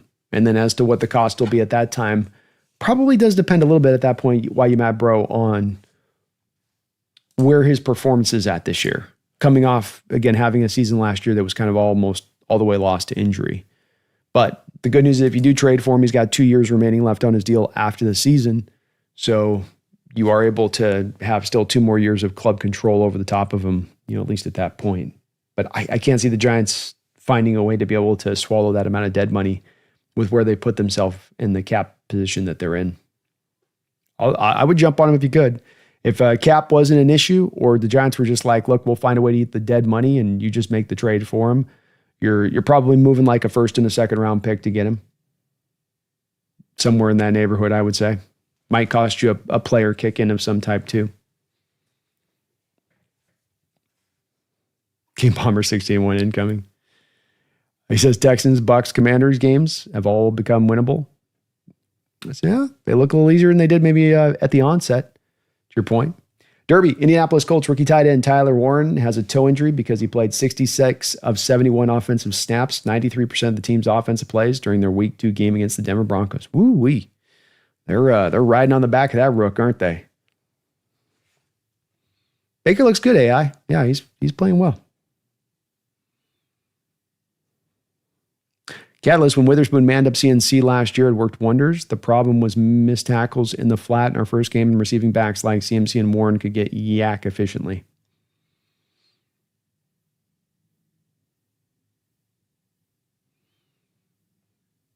Yeah, Witherspoon did great on CMC last year, Catalyst. Agreed. Kind of weird, odd was just they'd have McCaffrey on the backfield, and he'd be the slot pick up there. And there's a couple of snaps in the first game where he's just a beat slow on jumping on the route. It's kind of like he's just not clear on what he was seeing. But yeah, last year had that one tip-up play that caused the Hankins interception where he was covering McCaffrey. King Bomber, also, can we see more of those Kubiak masterclass play calls with that Oots and Arroyo play action fakes? I'd like to see it, man. I love them.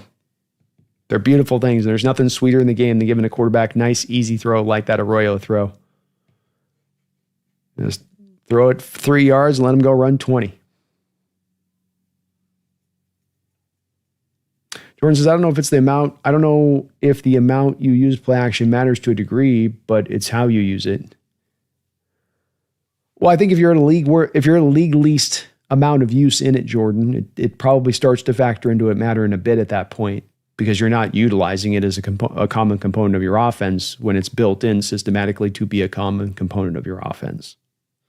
I'm with you on if we're talking about disseminating between you run it the 17th highest play action percentage point or the 8th highest percentage point in the league. But when you look at week 1 at 32nd rate and you look at week 2 at 7% rate differently, and then the success you had, better across the board offensively, I think it's contributing to some of that, the uptick of use. Femi says, yo, B, I don't know if it's Daniel Jones, but he's making your rule look more right every year. Put the right pieces around an average quarterback, you would be surprised. I'd agree. I think that overall, be it him and a lot of other different places out there have shown this to be more of the true. And I think that it's partly by where the NFL is kind of maturing into a little bit as far as the new evolutions we're seeing in the sport, which is kind of some of the going back to the old ways a little bit in certain respects of things.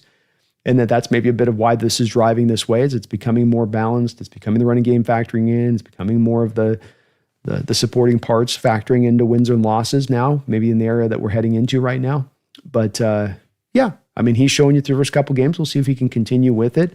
But I'm a big guy, and I think this is an important point, Feed Me, because we're getting maybe this with Sam Darnold and seeing him start to do this as well. But I think NFL fans should be more open-minded than ever to looking at the reclamation projects that might exist in this league and taking a strong look at them and asking yourself, is this a guy that truly failed and was a bust and can't get it done in this league? Or was there maybe more of a contributing factor coming into play here, that the place that he went to was not the best environment, that he didn't have the best coaching, that he wasn't developed in the right way, that he didn't have a particularly good supporting cast? I think we've all gotten to that place at times where we get lazy and just going, he sucks. Not good. But we probably got to spend more time on those individual aspects of things into making that determination.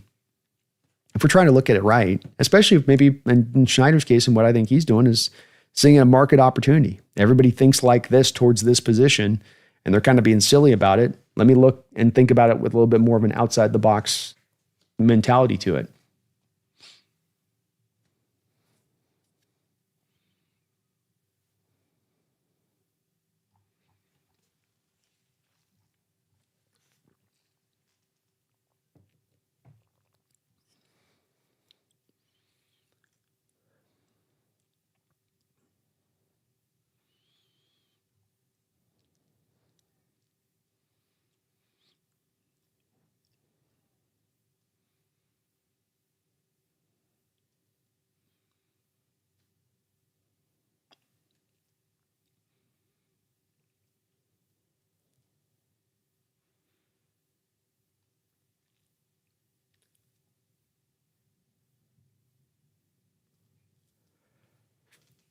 The King Bomber Seattle is one of the best teams in the NFL in pressure rate, but they're also allowing some of the longest time to throw, which means they're not quick pressures. To his point on that, through 2 weeks, your time to throw, not currently loading. Load for me. So right now, the Saints, funny enough, folks, the New Orleans Saints are right now leading the NFL in time to throw with their pass defense. So they're allowing quarterbacks. You want to know why they're running cover zero blitz? To my point earlier on why you got to run cover blitz, you're allowing quarterbacks 3.27 seconds to throw the football. Lord, that's long enough to get married and have a baby and a family of 3. That's a long time in the pocket there. Whoa, Nelly. Now, Seattle is at 2.82 seconds on that side of it. So they're 10th in the NFL. The team again, but Dolphins are at 2.32, Jaguars 2.34, Texans 2.34. And so I think that some of this can come down to a little bit of an explanation, in my opinion, on this, with being the fact that you're also not blitzing. I think that that's a big part of the key here that can't be overlooked as well. Whereas, as you look at this, your Seattle Seahawks are blitzing at the second fewest rate of anybody in the NFL. So we think about this in practical terms. You're running a front 4. They're eventually generating pressure.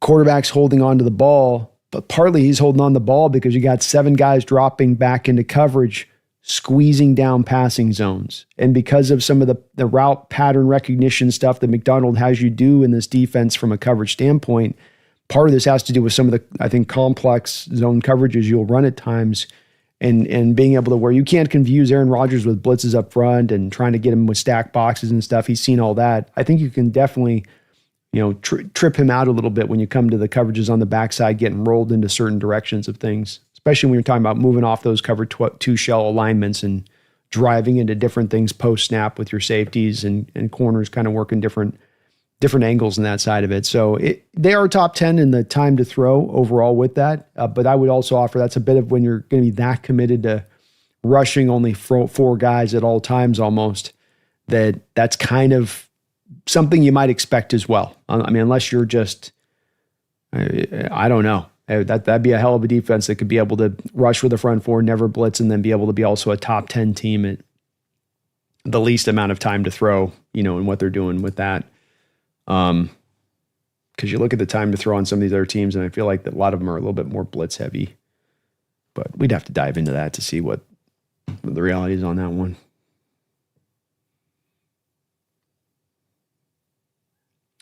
Jordan says, I know I asked this before. I don't know if anyone answers, so I can sign up in Washington and get the benefit of the code, and I can just wait until October to use it. Yes, I do believe that's the case, Jordan. Yeah. This is what I'm being told on this one. So some of this is also what I've been told with it. But yes, I believe you should be able to. It may not let you use that app in full right now with the location services because of the thing locked up. But I do believe that that's the case, that you can at least use the code. It just won't it let you download the app. It lets you use the code.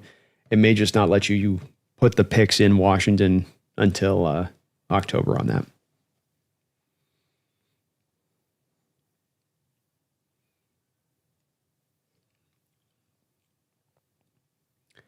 Catalyst says you can certainly rattle Rattler, but Moore will definitely have him get the ball out quick. Kamara will be influential in the pass game like CMC and Jalen Warren were. Yeah, they're not having him hold the ball. With Rattler, it is get the thing out. Get it out. He hits that back foot. He's been told where he's supposed to go with the ball, and he is going there. Now, the good news with this, too, is that he's going there, which means he's going to give you a chance in there to go make a play on the ball if you're tight in coverage. And this would be a week that maybe a guy like Woolen, for instance, can go get his first interception. So Rattler will give you a chance with that. Catalyst like, Mafe and Hall are getting good pressures. What does that matter when the quarterback is still improvising and directing traffic to get a receiver open? Well, you got to finish. That's for sure. And Mike McDonald talked about that. The finish needs to come with it too. But you're getting the pressure, just not kind of completing the process. That's for sure. a little bit, at least the edges. Interior, we're getting it from some of the guys there, from Murphy, Williams, Reed. They're doing their job with that. But yeah, these two guys, definitely like to see him get a couple more true full wins. Alex Cicito, how you doing, man? Week 3, New Orleans and Seattle. Go Hawks, Seattle Nation, baby. And McDonald, I trust. Beat the Saints. Seahawks for life. Let's go. Let's go. Where's my deal here? Let's get a Conan quote for that one, Alex. Crush your enemies, see them driven before you, and hear the lamentation of their women. Kendrick Lamar, what's going on with Hankins? Is he on IR? He's still technically, I believe, on IR. I have not heard any updates in regards to what's going on right now with that situation. Quiet.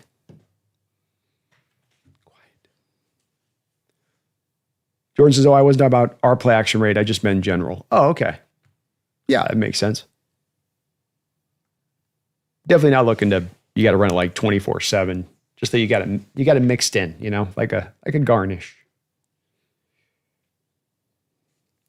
Catalyst says Ravens have the same problem where edge rushers couldn't finish. Well, and some of this could be a bit of the design of what you have your edges do at times. I mean, Hall is doing the Clowney role. And what Clowney would do, you'll line him out wide. So you have wide 9, and then you'd say, okay, we're going to have you go from a wide 9, and we're going to have you go another yard extra of width, depth away from the offensive line of scrimmage. Oh, you're going to get further out. And then what we're going to have you do is you're going to launch off the line of scrimmage as hard and fast as you can. You're not bringing up a rip move, a swim move. You're not going to do a double hand swipe. You're going to launch off as hard as you can into that tackle, and you're going to just use your power to walk that tackle back into the pocket. Now, when you're telling an edge to do that, you're not telling him to find the quarterback. You're telling him, what I want you to do is I want you to run through there as this pile of body, as they're hoping it's clean and they're timing and they're trying to hit this right. And suddenly this guy comes through the line of scrimmage. And now they've got to reroute. Now they're thrown off of their timing. Now in that moment, maybe that quarterback breaks from that pocket and finds a haphazard throw for a 2-yard completion, right? But it's still a successful play at that point, and it's also a play that you've drawn up by how you've told that edge rusher to come off the edge. But it did stand out to me, Catalyst, when you watch Clowney in that Ravens defense, in that's what he was doing. It was really, you could tell play after play being told of, I want you just to disrupt this play. You're disrupting the play. I think that getting the sack is nice if they can, and they'd love them to do that too and complete the process, but it's also about all of the pass rush working together. You first come through here, create this mode of chaos. This guy's looping around here to grab this there. Look at some of Byron Murphy's sacks, for instance, in this game as he's kind of looping around the edge. A good to great pass rush is one that is all working together more than it is just individuals trying to go get their win. And I think you feel in this pass rush that there are guys that are doing their jobs in that way to kind of work together off of each other. And again, this does fit back to some of the designs of what I saw from the Ravens defense. Not to say that I don't want to see them get some more wins and get some more sacks off the edge, but just that I think if you're going to ask your edge to do certain things that's going to be role-based, then maybe you're going to not limit, but reduce down some of the upper end production that you might get if you just told that guy to be like a TJ Watt coming off the edge and just find your win. Win how you win. Do what you do. We're not going to draw you in and say, this is what we need you to do on this play to work with the rest of this. Just you go get your win, your victory. Myles Garrett that way. Or Micah Parsons probably a lot about that way. Though Packers did a great job of doing the same stuff with Micah Parsons the last week that I saw in the game on what was a Monday night and how they were working him through, or Thursday, I guess.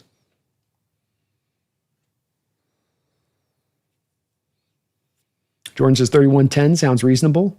But if the Saints have a lot of turnovers, I think we get 31 points before the fourth. I like it. Randall McDaniel, thank you for the $2 donation, Randall. It's good to see you in the house, brother. It says, how many until we get to 20,000? So we are currently right now, folks, at, let's get a tracking right now here, Randall. Let's see where we're at. We are at 19,946. So we are almost 50 away from the magical 20,000 subscribers, Randall. We're kissing. We're knocking on the door. I can taste it. Thank you, though, bro. Appreciate you. Almost there.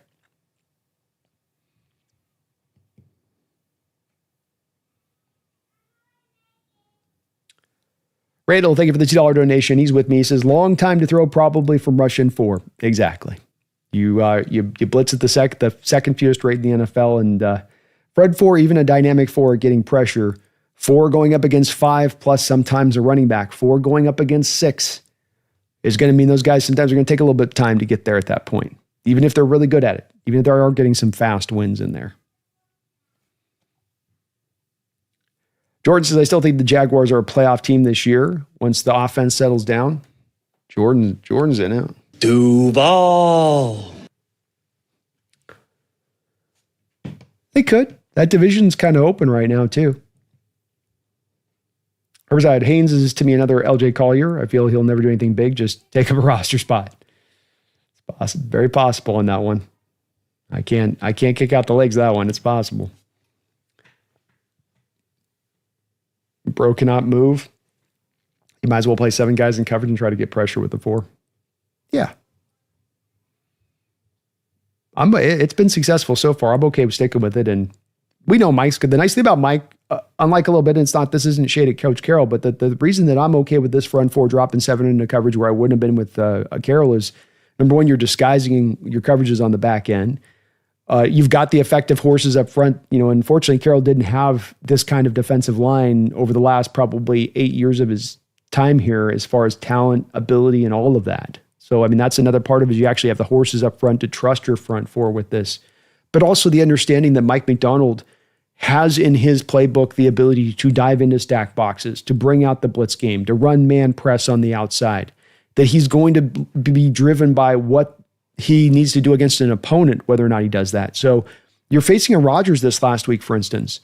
Rodgers is a guy, as Mike McDonald said, is a guy who's seen every blitz in the book. So do you want to throw a guy that's seen every blitz in the book and can see it coming a mile away and will have an adjustment to that? Do you want to blitz that guy? Or do you more likely want to probably stay committed to the front 4, dropping your guys in coverage on that guy, kind of making him earn his way through that, giving him no simple or easy reads that he can operate off of to counter to? And that's what the Hawks did.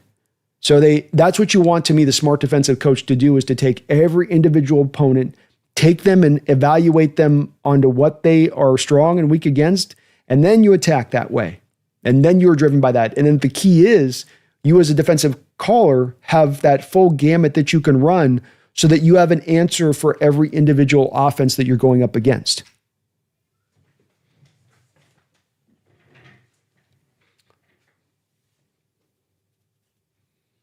King said, I think the blitz numbers are a little inflated because we played Rodgers. Or you would say deflated, I think is what you mean, because we didn't blitz him. Yeah, that's right back to it. Perfect timing on exactly what I was talking about. Where, yeah, you decided not to, and rightfully so. But you're not going to blitz as least as you did to Rodgers this week like this week. You'll dial the blitzes up much more this week. You watch, for sure. Not that it'll go crazy town, but more. Not like you're worried about Rattler finding the adjustment, right, King? Catalyst, what about some fire zone usage? Might be a good idea to send an extra guy to Rattler. Fire zone can be fun, and fire zone, folks, is a 5-man blitz. The problem with fire zone can be that you have 5 offensive linemen, and you can just end up running a rusher into the 5th man, and you got it blocked up, and you're just removing one out of coverage. So there, to me, the use on fire zone and the key with that is going to be maybe the adjustment as we go forward that you can maybe derive from being that you're able to generate good pressure from the front 4 as it is. Maybe that's going to drive more offensive pass protections to go to more double teams to some of your defensive linemen up front. And now when you can anticipate the pull to the double team on the offensive line, now you can bring the fire zone blitz, maybe like a delayed kind of blitz on that side of it. And now he's got a real free pathway to get to that quarterback, as opposed to that offensive lineman doing that thing you'll see sometimes when there's the 5 and they're not doubling, and you'll have like the center drop back and he'll just be kind of assessing what's going on a little bit, waiting to see if that blitzer kind of comes. You get a little bit of that on the other side of it if they aren't as driven to doubling up the pass rushers. So this is a little bit of that, they do this, we do that thing. Our front 4 gets the pressure on its own. You then adjust to start trying to drive double teams to some of the more dynamic pass rushers here, or at least, trying to neutralize one of them like a Leonard Williams, like we'll put a double on Leonard at least. And now maybe you can get that fire zone in there. But if you just have them if they anticipate it, you can have it get slayed really easily where it just doesn't accomplish anything because you're not usually getting a free rusher off the fire zones. Does Hankins even exist? He's here. He's a human being. He's a person. Yes. Randall, thank you for the $2 donation, Randall. I want so much Murphy to be a superstar. What a stud. Guy cranked it up this last week, Randall. 5 tackles, sack and a half, a tackle for loss, plenty of pressures. He's a top 5 defensive tackle in pressures to start this year off, and he's still doing it, Randall, out of that 1-tech/0 tech positioning so very often. So kids making hay here. He's doing a good job. You get a little bit of the first world problems here, Randall, of the fact that a guy like Byron Murphy would atypically go to a team where they'd be running him 24/7, and he'd be their 3-tech 24/7. And just, he's not on that type of team right now, because you got so many good defensive tackles and so many good 3-techs on this team. So he is fitting a bit to the position, which is probably reducing down a little bit of that productivity. But the kid's off to a hell of a start this year, in year 2, Randall. And he's going to be another one of the factors on this defensive line that's going to keep carrying forward.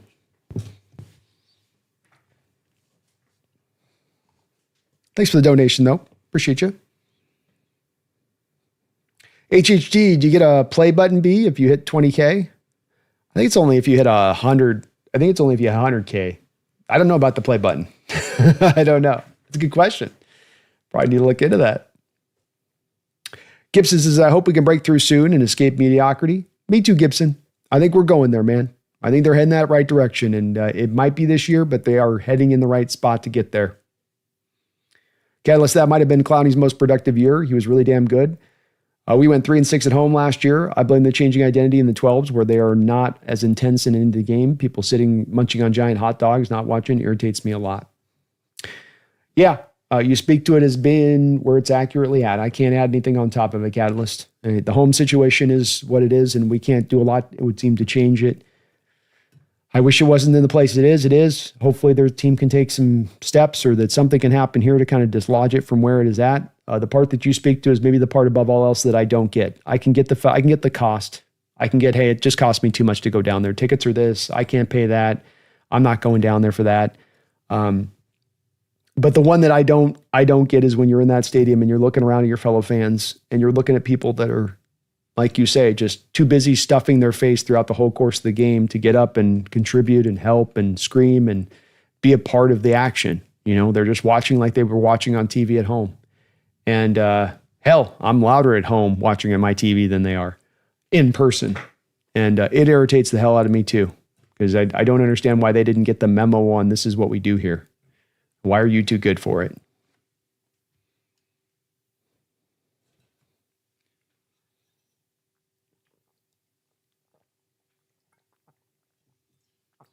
Sanchez says, when do we all agree that Trevor Lawrence is a bust? Well, you're probably getting, if going through another year here this year, you're probably getting through another point where it's going to get pretty close on it. I think the part with him is that, he's got a couple of 4,000-yard seasons. So it does get tough to get to a full-on place of calling a guy a bust if he's got a couple of 4Kers in the back pocket. But not a good start here so far. I think that this is that hard part with sometimes quarterbacks, is that has he had at any one point in time, would you say, Sanchez, good coaching? Has he had a dynamic, great offensive mind to work with? Has he had top-notch offensive line?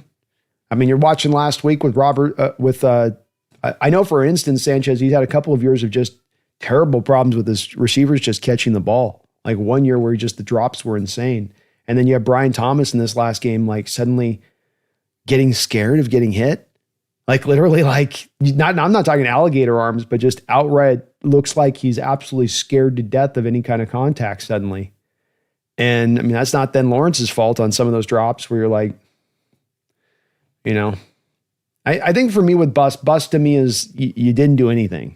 Bust to me is you didn't accomplish nothing. And number 1 overall pick, I guess, yeah, there should be more on your back to do more with it. But I do come back on Lawrence with the fact that it's been the Jaguars he's had to do this with. It's been multiple coaches, multiple offensive coaches. I had no faith in Duval. And I think he's already shown you why on that one. And certainly the prior coach that was in there wasn't all that impressive. So I just would like, you give me a guy, I guess for me, I get to the place on some of these quarterbacks now, because so many have been thrown to the scrap heap so prematurely, that until I get a chance to see a talented quarterback with actually a competent offensive mind or competent parts and pieces around him, I think at that point, I got to give the guy a little bit of a TBD thing on that one before you get around to the final determination.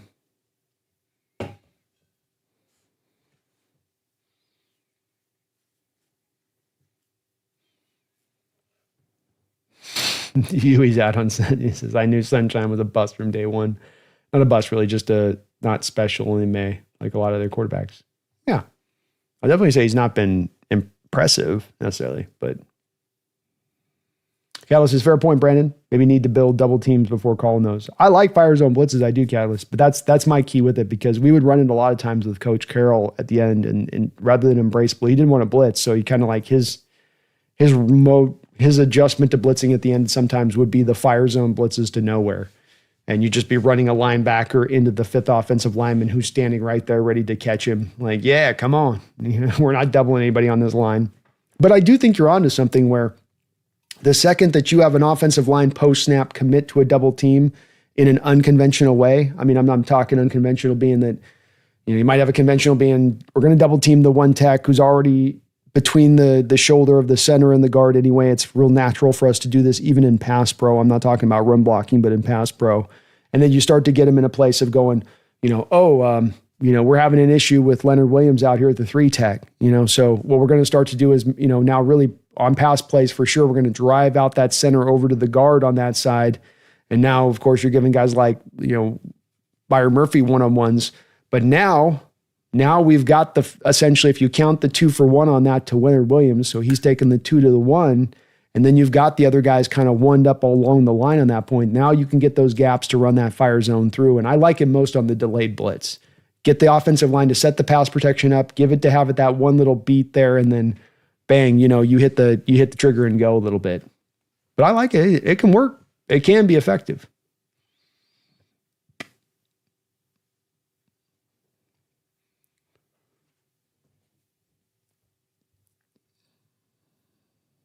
Catalyst, I agree, will be critical to invest some capital in a franchise center. I think it's the next thing that's coming, Catalyst. And word on the street is that this draft is going to have a nice collection of centers, much better than we've seen even in the recent years. That's the word on the street. Wonder if there's a negative tech. There is, but you don't want to have one. I think Trevor Lawrence has not lived to expectation, but being a bust, people who are busts don't start. Yeah. And he might not be particularly a great quarterback. I'm not saying that I know he's going to be awesome. I'm just getting more onto this kind of mode of thinking that some of these quarterbacks go to bad situations. They get stuck in bad situations. And Stafford's the glaring, look at Matt Stafford. This is the grade A example of this, as a former number 1 pick. Stafford would have had a lot of probably the reputation that Lawrence might have coming off this season, if this season isn't a great one, with what he was doing with the Lions, albeit that he had more of a longer period of time that he had done it. But number 1 overall pick, got stuck in an environment, then when he finally got out of it and he got to a capable offensive line, you saw what he really could do, when he wasn't limited by the team and by the coaching that was around him. I might be too far along on that in my thinking with it, but it's just something I've seen that I felt like has gone the other way to such an extreme way that there's kind of a call for there to be a course correction on this one, I think. Ryan says a bust is Ryan Leaf. A bust is Jamarcus Russell. Exactly. Even Rick Meyer might be a tough. He had a really good rookie year, but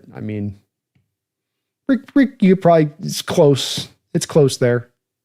Yeah, Zach Wilson bust, Rosen bust. Kyler Murray, yes, I went there.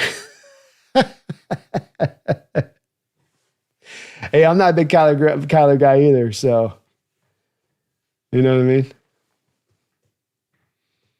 I'm not a big Kyler guy either. All right. Couple things here. Let's wrap it on. Let's start putting some of the button up on this one. I want to just run a quick little overlay thing here with Sleeper again. Give a shout out to them. Sleeper right now. The NFL season is here, which means you have a chance to win 100 times your cash on daily fantasy football. Football has never been more exciting than it is now. Players like C.J. Stroud, Patrick Mahomes, Lamar Jackson, Justin Jefferson, etc.